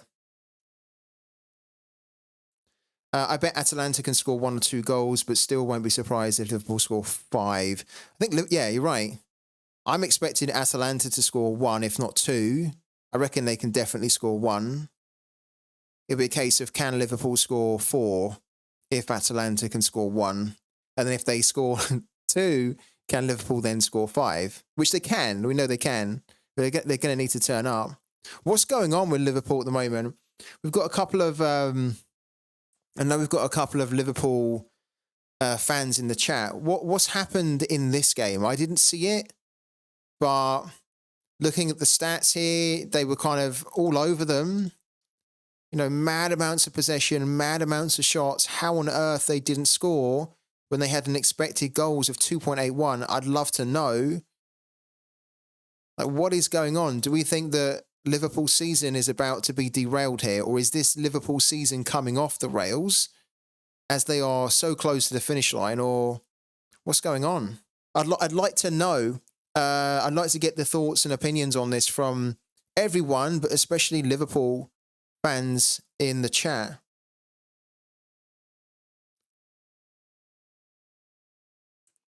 Mateta Mr. Sitar, yeah, I saw that. Most Liverpool men got big chance missed. I bet they did. Yeah. I mean, they had what? How many big chances did they have? They had 4 big chances and they missed 4 big chances. Oh my God. I mean, I hate to say it, but when you've got Darwin Núñez up front, and I love Darwin Núñez, don't get it wrong, I love him, I think he's great. But at the moment, he's not a natural finisher in the Premier League. He's a good forward to play off, and he makes good runs, he opens up space for others, and he's really aggressive and physical in the air, but he doesn't have that clinicalness that you need. And so when you are looking for a goal, you can't really expect Darwin Núñez to be banging them in left, right, and centre. How many did he miss, actually, alone? He missed one big chance out of the 4. Did Salah miss them then? He missed 1 too, and then Diaz missed what? Diaz didn't get a big chance missed at all. Yeah. What's going on with them? What's happening with them? Same as every other game. We can't finish. We do everything but put the ball in the net. But why? Do you know what I mean? Like, but what's going on? Is it bad finishing? Is it poor communication? Is it a confidence thing? Like, you've got the players. It's not like you're playing a weak team here. You've got enough attacking players that should be able to score 1. So what's going on here? Like, I don't really get it. I didn't really get how they didn't score a goal against Atalanta, but I thought, well, you know what? Every team can have like a really bad day in the office and be really unlucky. But then they followed it up with this here. And that really got me thinking, shit, is something going on here? Yeah, that is the positive, that they are creating. They've created a hell of a lot in both of their games, haven't they? Look, it's almost a similar story. So look at this here. For against Atalanta, they had 70% possession. They had an expected goals of 2.6, and they had total shots 19, shots on target 5, and then again big chances missed 3 out of 3. Pretty much the same kind of stats here. Look, 70%, 2.81 compared to 2.6, 21 shots compared to the 19, 6 on target compared to 5, and then big chances missed was 4 compared to 3 against Atalanta, but 4 were missed as well. So they are kind of doing the right things, but yeah, as you guys say, they're not putting the ball in the back of the net with their chances. So it can't continue the next one. It really can't. Players are out of form, overworked. Salah looks tired. Diaz has little end product. Núñez needs so many chances. He really does, actually, yeah. I feel like Núñez almost needs about 10 chances to score one goal. You've been bailed out by individual pieces of brilliance for a while now. We can't keep relying on that. What are we saying for the score then? In fact, actually, now that we're talking about Atalanta versus Liverpool, I want to see... you could honestly put some crazy prediction in for that game on Pooky, because it'll probably have to be crazy in order for Liverpool to go through. So you could do some nuts prediction here where you could kind of do 2 there and then 4 or 5 here or whatever, or 3-4. Doesn't really matter because you kind of get the same level of points. But whatever you thought it's going to be or think it's going to be, you could probably put it in, and I wouldn't be surprised if you got an exact score. I think Atalanta will score at least 1, but I'd actually back them to probably score 2. I'd be tempted to go for something like that. Noisy Steve, thank you so much for the sub as well, man. As always, thank you for the support, guys, on the channel. Like, what would you guys put for Atalanta versus Liverpool? And are you going to play it on Pooky? In fact, I think we can play it on Pooky. Well, we could, but we need to be playing the Champions League because we've already started to predict in the Champions League. So I need to remember that. We need to go back into the Champions League this week because we've already got a pretty good start on there.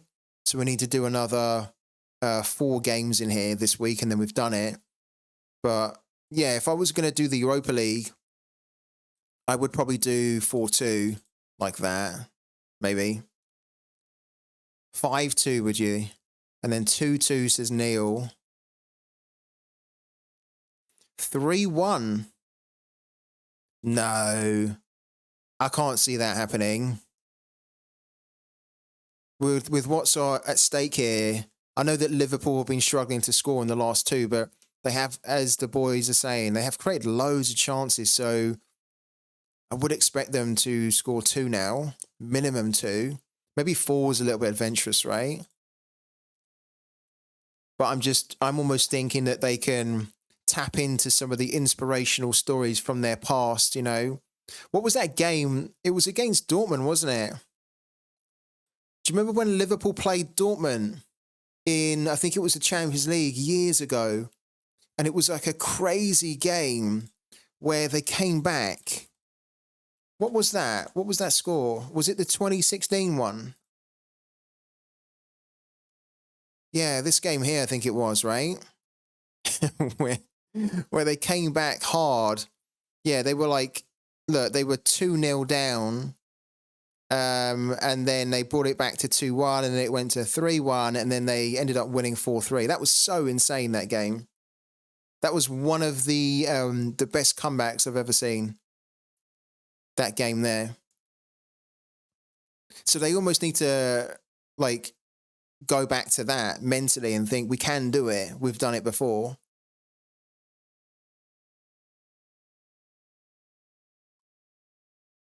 Yeah, the Barca comeback was pretty good as well.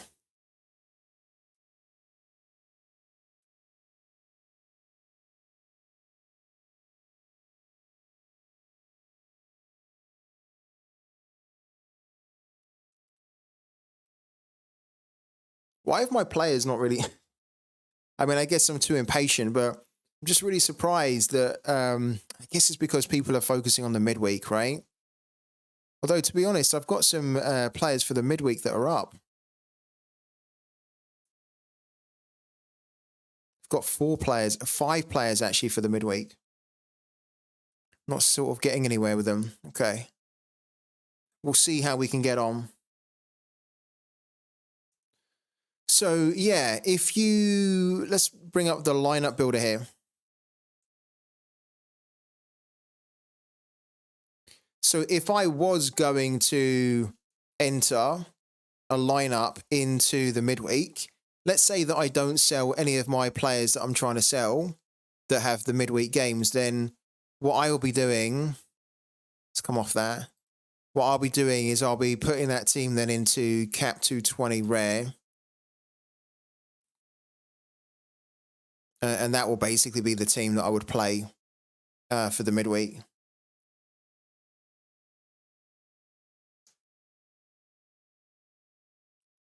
You don't think they can do it away, Scuds?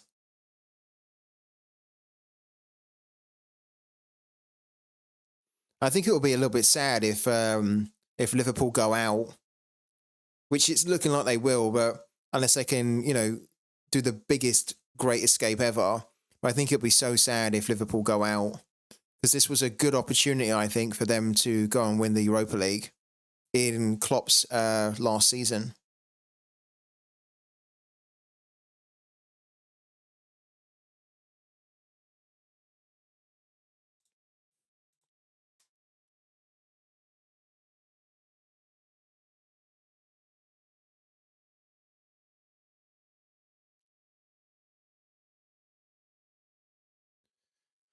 So tomorrow we're going to get 248 energy.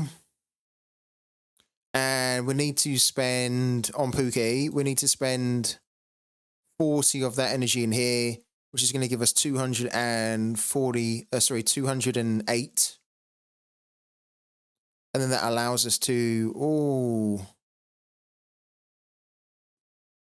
hold on a minute. We could have a little bit of a problem there. Yeah, so we're going to have 248, and we're going to spend 40 in the Champions League tomorrow. So that gives us 208. But then we know that in the USA League, there's 14 games, right? Damn. So that's going to be 140. So we're going to be short.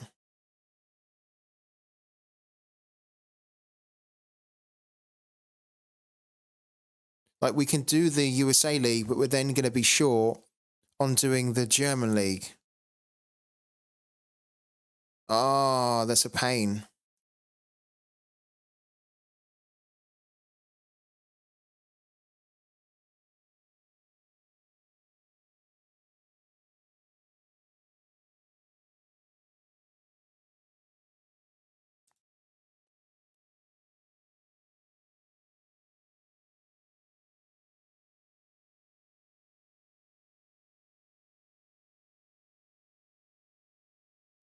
What's on the coffee mug? Yeah, funny enough, it's not actually a coffee mug. I mean, it is, but I don't use it for that. But it's actually I don't know if you probably can't see. It's actually the Joker. It's a Joker mug. Yeah, with kind of like a Joker kind of handle. Yeah. Yeah, I you probably notice I just drink out of that all the time. It's like I have it on every stream.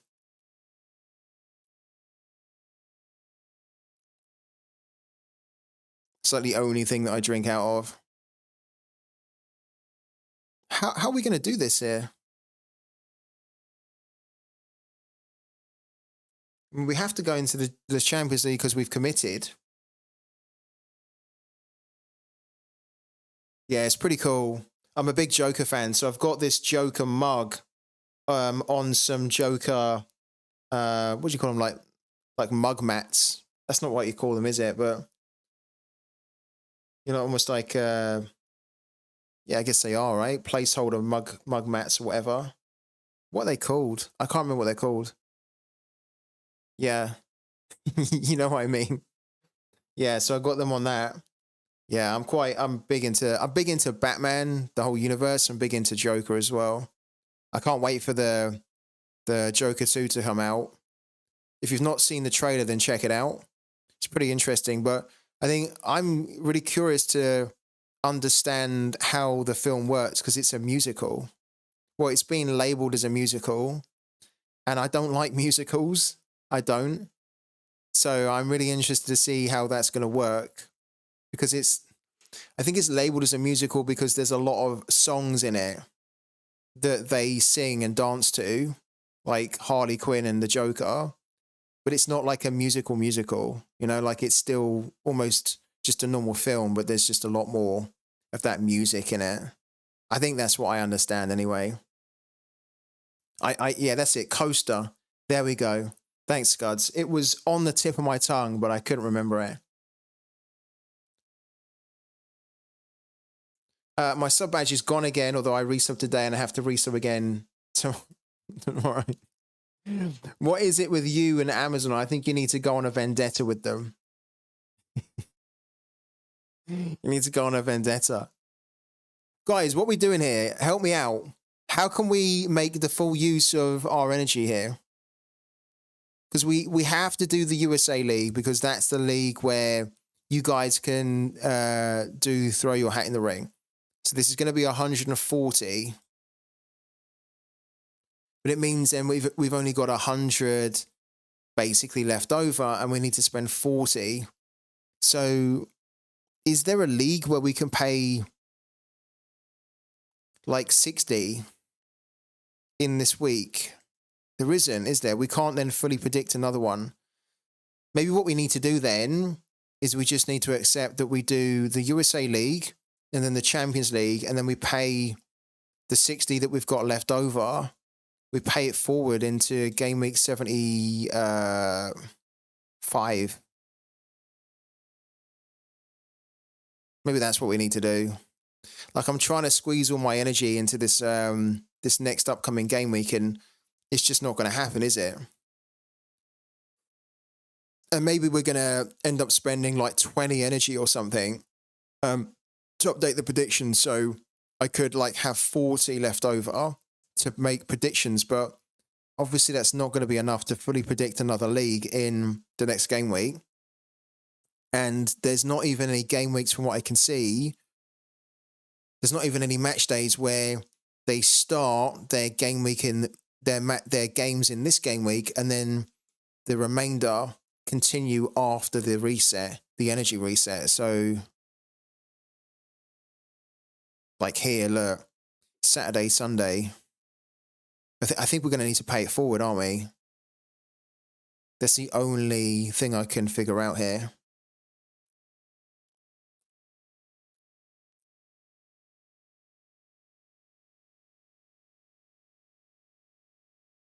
Yeah, we're going to have to pay it forward. The Premier League only has 7 games. Does it really? Oh, it does, you know. It does. Good spot from Mark Gork there.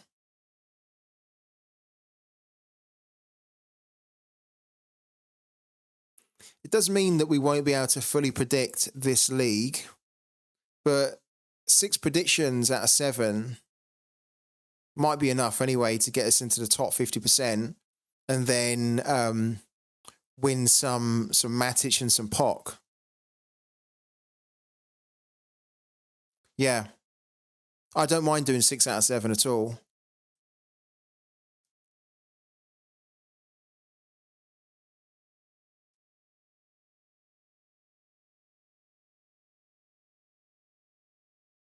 Yeah, I think we'll do that.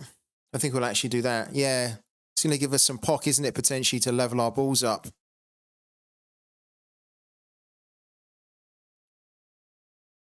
I mean, unless we could level up now a ton of our Pokeballs, our low-level Pokeballs, that's not going to give us enough energy, is it? Up to 10. Like I said, we're not going to be able to find another 9 here. Well, not that we need to find another 9. We need to find like actually another 12 or so.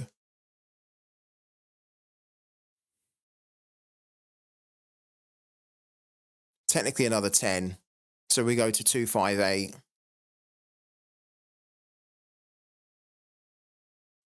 I don't think we can do it. I mean, I guess if we ascended these balls, then we would be able to probably go up quite easily to the energy that we needed. But we're not going to ascend at the moment.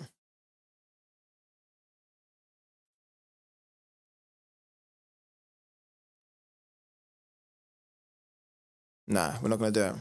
So yeah, we just do 6 out of 7. We're doing okay in the Champions League, yeah.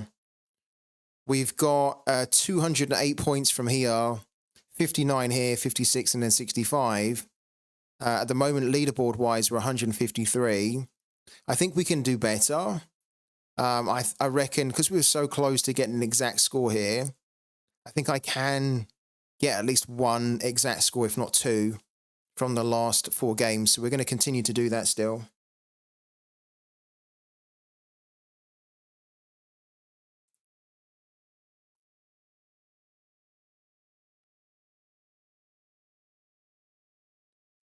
Hello to FBL Thinker. If we buy energy, will that money get refunded when it transitions in August? So if you buy energy, if you buy this energy here, then it will be refunded, yeah. But the energy that you got from your Pokeballs is not. So if you buy the energy directly from here, if you went and bought, I don't know, like 10 or whatever, then you are buying 10 energy now for $23 and then 32 Manage. And then in August, you're going to be refunded that. Yeah. Yeah, I am. I'm sure. I've actually checked with Pooky on that one. This energy gets refunded. But the energy from the Pokeballs here does not. Okay? Yeah. They mentioned it in the blog, Mark. So in the blog, they mentioned how you get your energy refunded, or not refunded, but they value your energy. And I was then like, well, how? Like, because they didn't really then go into detail about it. They just said that you get primary market place value on it. So then I reached out to Pooky because I kind of incorrectly assumed that what they would do is they would not value your first initial 100, but then, for example, because everyone gets that, right? And then they would just value whatever you've got past the 100. And so I reached out to Pooky to say, is this how it's going to work? And they said, no, it's not like that. But if you buy this energy, you will get it effectively refunded. You'll get the value back. Yeah. Yeah, they class it as an asset, because I guess it is, right? If you're buying it, then you kind of own it. You can't trade it, but you kind of own it in the game because it's permanently increasing. So yeah. So yeah, guys, don't worry too much about the energy, because you will be able to get that valued back. But just keep in mind that it's only if you buy it from here you get the value back, which is pretty cool. So it kind of helps you to do more predictions, to ultimately win more POC, win more Matic now, knowing then that in the future you're going to get this refunded back. I just saw someone on Twitter complaining he hasn't won rewards in Sorare with scores of 363, 361, and 351. It's hilarious at this point. 363 is a little bit tough, though. You'd maybe hope you could try and scrape something at 363. But yeah, if it's a high-scoring game week, right, and it's, yeah. I don't think Sorare do a very good job of educating their users on that, on how the game works, right? I think that comes after time of playing the game, but I think what Sorare should probably be doing is just trying to inform and educate that, you know, that's how it works in the game. That it's high, if it's high scoring game week, then you could miss out even if you get a really high score. Don't know how they would educate on that. Maybe they could do some videos or some articles, some blog pieces that just go into some like insights into how the game works, so they could tailor it for newbies, right? Because it sounds like somebody who's been playing not long is maybe complaining like that. But if you've been playing Sorare for a while, then you'll know that 350, 360 can give you a reward, but if it's a high scoring game week, it might not be enough, unfortunately. And this is one of the reasons why they introduced the reward boxes. In fact, this was one of the main reasons they introduced it, so that rather than individuals getting like 380, 390 and not getting anything, which has happened in the past before, at least they're getting something and they feel like, okay, this is not a waste of time or a waste of money. And sure, it's going to suck if you get 390, you get a reward box and then you get a level up, but it's a hell of a lot better than getting 390 and getting nothing. At least with the box, you have a chance to come away with a huge reward, which you should have probably got with those points totals.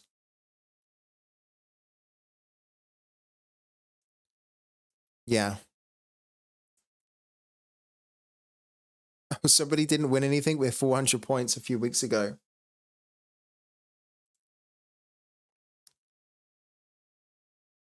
Yeah, it's a whole new world in Sorare, isn't it? Okay, so we figured out what we're doing then. So for the next game week, we're going to spend 40 in the Champions League.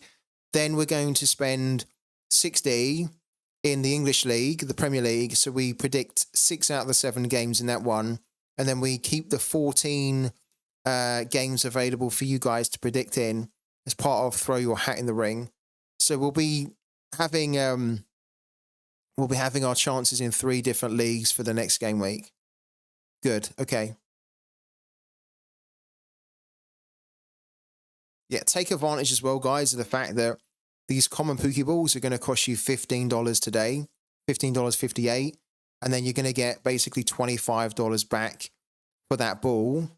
So you're basically going to make $10 off your purchase today. A minimum of $10, actually, because Sorare will buy it back from Sorare. Pooky.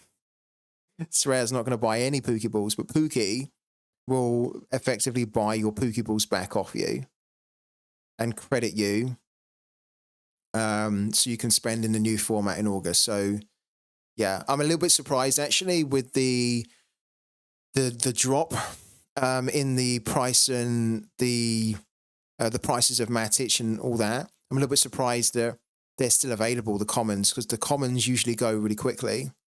So if you have not got involved yet, this is honestly brilliant opportunity to do it. Buy a ball for $15, use it, make money with it from now until August. And then basically in August, Pooky's going to say, you know, that ball that you bought for $15, we're going to give you $25 for it. And you can still then use that $25 to keep making money in the game. So take advantage of it. Pre-tip scale, if I upgrade a level 15 common to level 20, how much energy can I get? Can I get 2 energy? The calculation for that is in the white paper. Yeah, you can see the calculation for that in the white paper. Because it's not just pure based off the levels, it's based off your prestige as well. So it's like an equation. There's no like easy answer for me to say, yeah, it's going to go up by like 2. It's all based off the prestige that you have on your overall collection as well.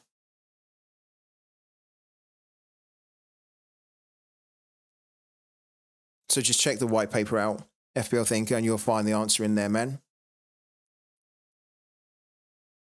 Okay. All right. We haven't opened up any free tip scout fund coupons yet. I think we will for the last bit.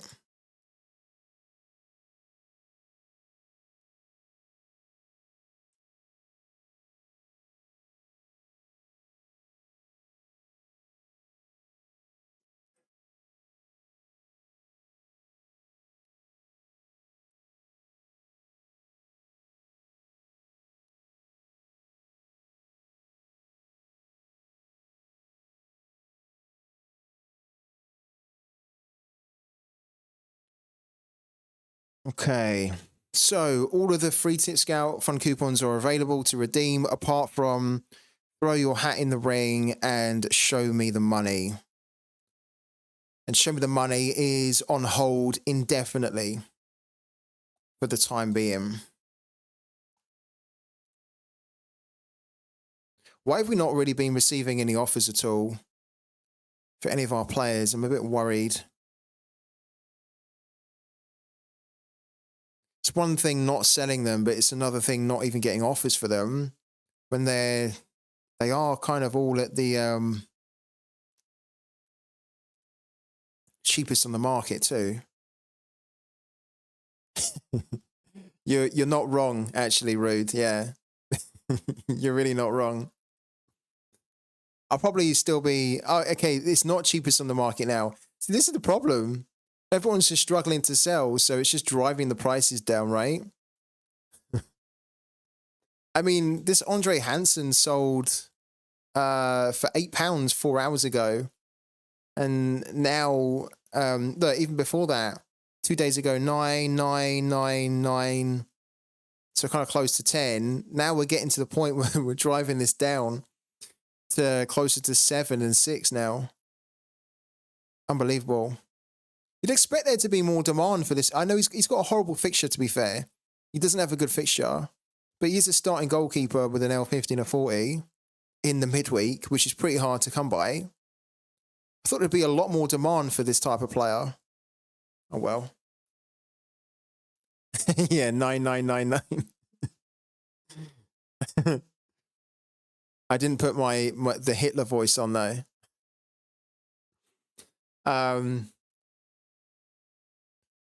Do we just drop it a little bit more? I guess we do, right?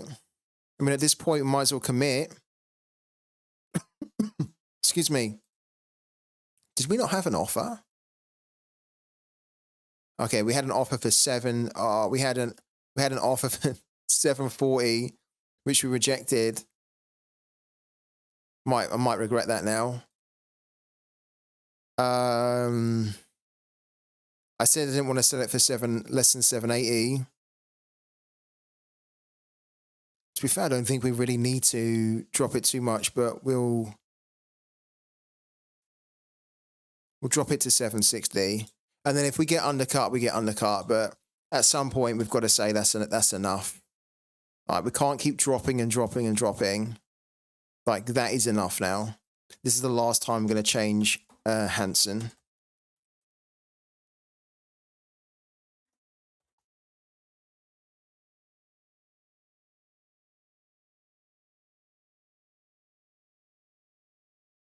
So we'll go no lower than that now. So even if we get undercut, it's fine. We're not changing the price on that anymore.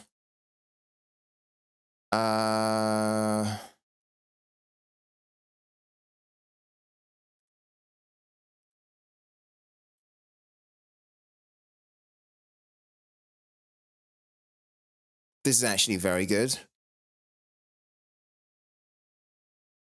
Yeah, that's okay. I mean, ideally, I don't even really want to sell this guy, actually. I think he's really good. And he's an under 23 player for a while, but I'm happy to sell him too, given that we won him as a reward. And it's kind of £6 that can go towards something else that I want to spend the money on. I'm definitely not desperate to sell this guy, so I don't really need to be. I mean, I guess there's an argument here. There's a good argument. I don't even need to sell him for that, actually.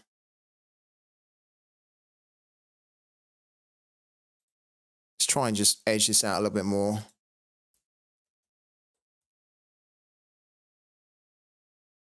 Yeah, look, £6.20 for 0.025. That's good. That's better. It is a vicious cycle. And it's a vicious cycle that can be fixed by having enough demand in the game, right? So enough demand and managing your supply better. And I'll be honest, I don't think we've seen good supply management, and I definitely don't think we've seen enough demand in the game, which is why I get so pissed off when I see that this is Sorare's best effort to try and improve the demand in the game. Because this is not good enough, right? If this is your best effort to try and improve the numbers of people in the game, that's just never going to happen. And that's why I was annoyed, because it's like, well, this needs to be good from the get-go, right? So that you're not even risking attracting people into the game, and then they're then turned off by the game mode because it's boring. There's no rewards, like all that stuff should be sorted for when the game goes live. Because those people that might have been attracted to the game, that we need in the game, right? We need in the game, so we need them to stay in the game so they can ultimately start getting involved in pro, so that in this situation, there's just a lot more people that are willing to buy cards on the secondary market as well. This is what annoys me when we see that it's just so. What's the most diplomatic word I can use to explain this here, to describe it?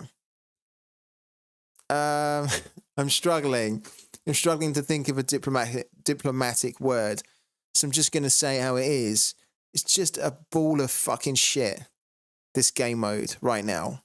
And it shouldn't be. It should be amazing. And it should have been good from the get-go.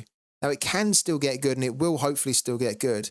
But this is my point here, is that why even risk potentially turning people off when you know that the game's in a situation where it really desperately needs loads more people in the game? Why even bother rushing this out to potentially turn people off your game and to then spread the negativity that I played Rivals, they talked to one of their friends, I played Rivals, it was really shit, don't bother with that.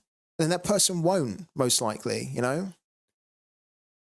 I feel like you can get away with doing this, right, a little bit, when the game is thriving with like loads and loads of active users in the game. The user base is massive, like everyone knows it. It's like a fully established, fully mature game.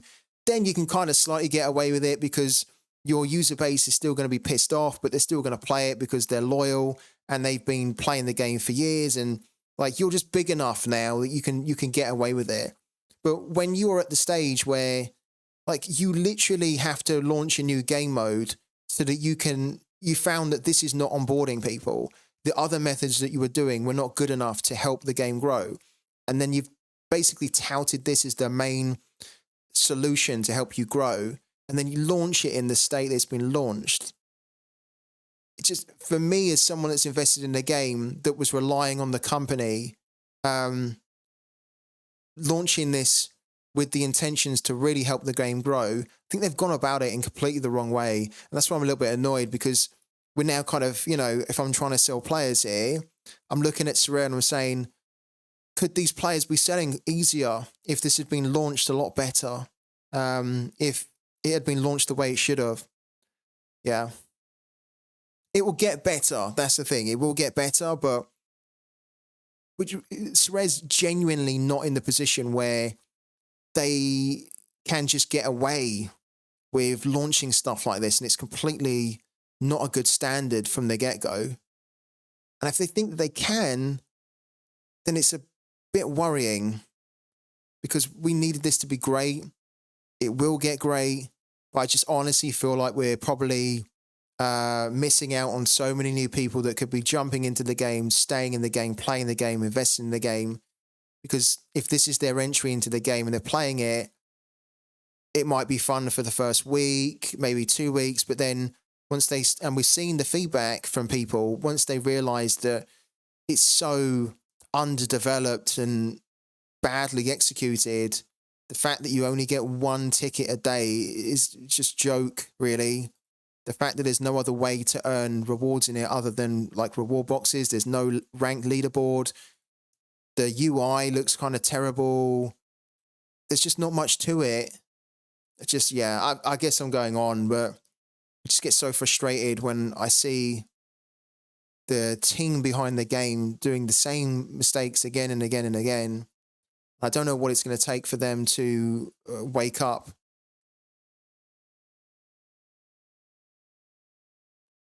Will it get better? That is the question. We keep saying, I don't know, what is the question should be. The question of will it get better is a good question, because that almost applies not only to rivals, but also how Sorare are managing the game. And they are doing a lot of good things. This is the problem. They are doing so many good things. I really love the new format. I think the new format's pretty good, and I think it's much more sustainable. But then they're also undoing a lot of the good that they're doing when they, when they do this kind of rushed, get things out, they're half done, they're not quite developed properly yet, they haven't really thought things out. Will that get better? I don't know whether that's going to get better anytime soon.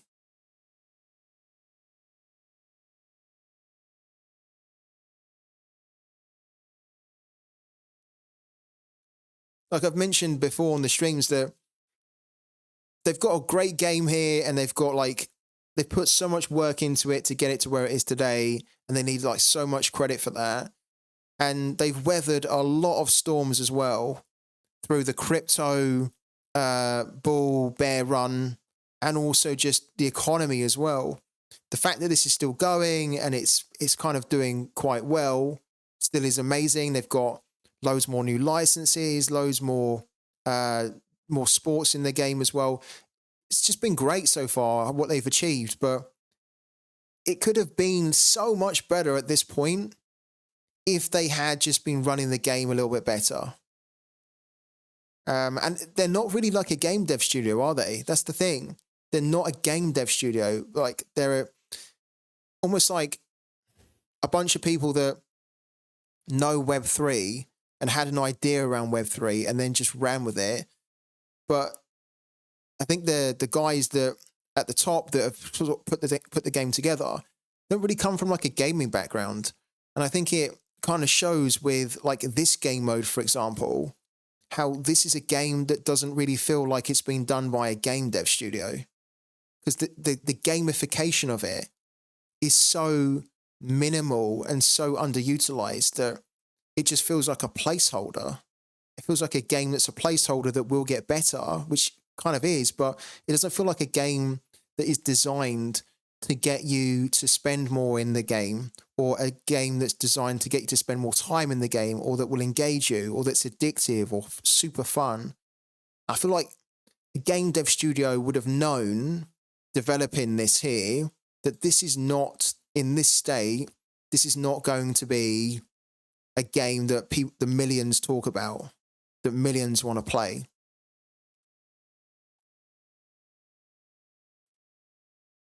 Maybe what Sorare need to do is they need to try and hire some employees from like big game dev studios or even small game dev studios, right? That can help them to develop the game more like a game dev studio would, which is then going to just immediately make the game much more appealing from a gaming point of view. Whether you be a casual gamer or a serious gamer for the pro, the decisions around design, navigation, user friendliness, features in the game, functionality in the game, would then, you'd like to think, hopefully be at the forefront of the changes that we see in the game, rather than almost like an afterthought where they develop something, they launch it, they add it in, and then it's like, well, okay, that's all coming. Well, it's like, that should have been in there, you know?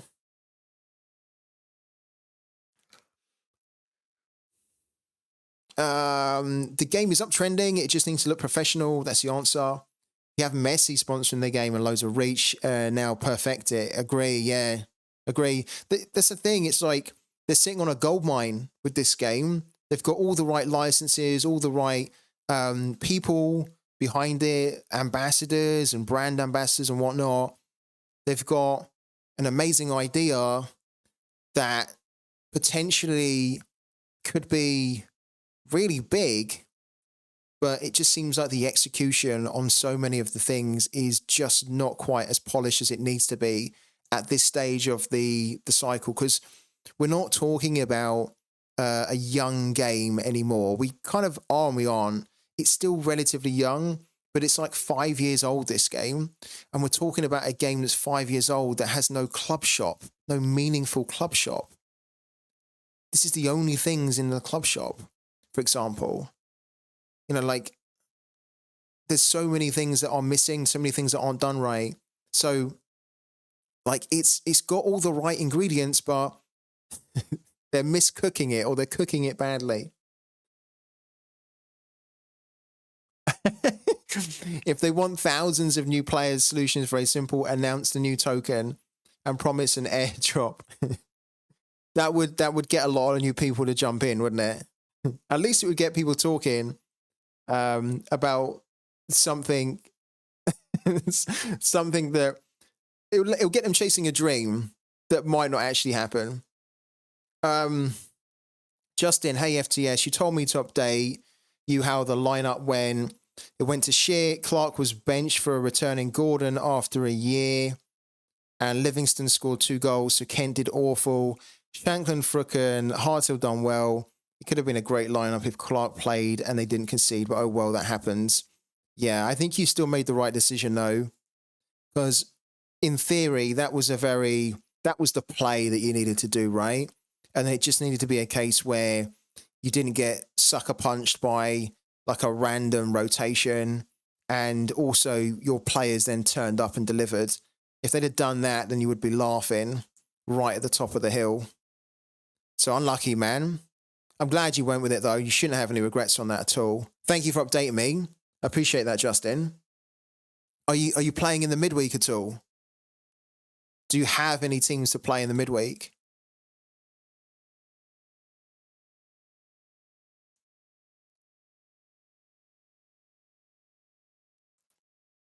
Right now, bridging money from Sex to wallet, then to Sorare is a cost from $15. Damn. But, you know, to be honest with you, Raul, this is one of the reasons why they developed their own wallet, isn't it? Their Web3 wallet. It was to basically try and appeal to people that don't want to get involved in the crypto. And I get it. If you want to get people over from crypto, then they're probably going to still want to use crypto wallets, and that's going to be costly. But it's clear where they've been moving the game is that they want more of like the mass market, you know, like the everyday Joe to be playing their game, who has no knowledge about crypto, who's never played, never done any crypto before. They can just start playing the game. And to be honest with you, I think that's a good strategy. In principle, that's a good strategy, right? Because before I started playing Sorare, I didn't really have any experience in crypto, to be honest with you. But I did like the crypto aspect to it, that I could play the game and earn. So that definitely appealed to me. And you've still kind of got that today, although of course, if you knew, you can't now do it. But of course, you can play and you can earn cash in the in-season, and you can get podium prizes and all that sort of stuff. I don't think that them not pushing the crypto side as being super damaging. But I do think that if they then decided to start pushing almost like the Web 2.5 version, then they need to be hitting the marketing more. And they need to be making sure that then when they launch these features in the game, they don't frustrate your users. Because like if you're in a crypto project, then you know that there are going to be things that are not going to work very well, but you're in it for the long run, right? You think, okay, this is a bit raw, this is a bit rough and ready around the edges, but the actual underlying Web3 principle to it's fine. I believe in it. I trust the project, and the project should eventually get to the point where all those little niggly things that kind of are annoying, they'll get fixed, and they'll get smoothed out. And the project will just continue to grow and do really well based on its Web3 principles. But when you kind of start to move away from those Web3 principles of your game, and then you are basically creating a Web 2 looking game that's on a Web3 platform, then if your Web 2 like interface, if your Web 2 functionality, if your Web 2 design is just not inspiring, it doesn't stack up well to other Web 2 games out there, right? Then those Web 2 people are not going to stick around, because they didn't come for the Web 3, really. They came for the Web 2 aspect of it, and then your Web 2 aspect of it is just shoddy in comparison to, which is, maybe it's not shoddy, but it's just not up to scratch to keep people around, which is why, like Rivals, for example, is the best example of that. Even though we keep thinking and hoping it's going to get better, and hopefully it will, but Web 2 people aren't really going to stick around for this at the moment.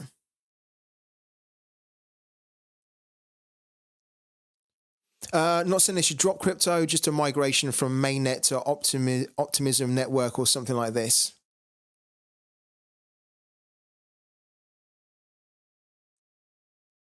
Now I have 30 euros in Ether, around the same in euros, but I can buy a player at 60 euros with that.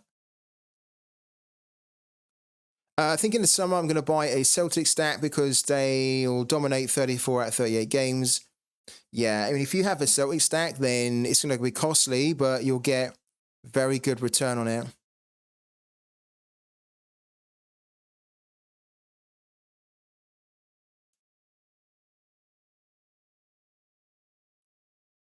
But honestly, Sorare's been doing a lot of great things in the game. The game has really improved. When you compare the game to like 2 years ago, it's significantly different. I think it's significantly better in many ways, not always, but most of the ways I think it's better.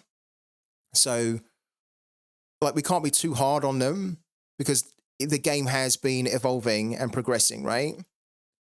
But I think also, especially if you've been playing the game for a while now, we're probably at that point where we're thinking, well, every new big thing that comes into the game is supposed to take the game to the next level.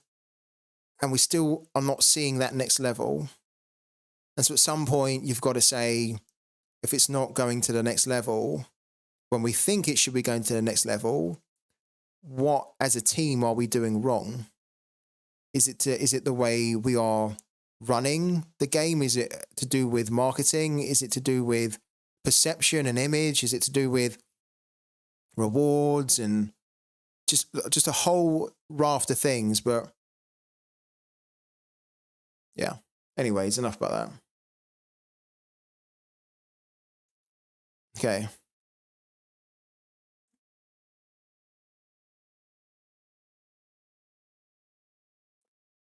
Is it really?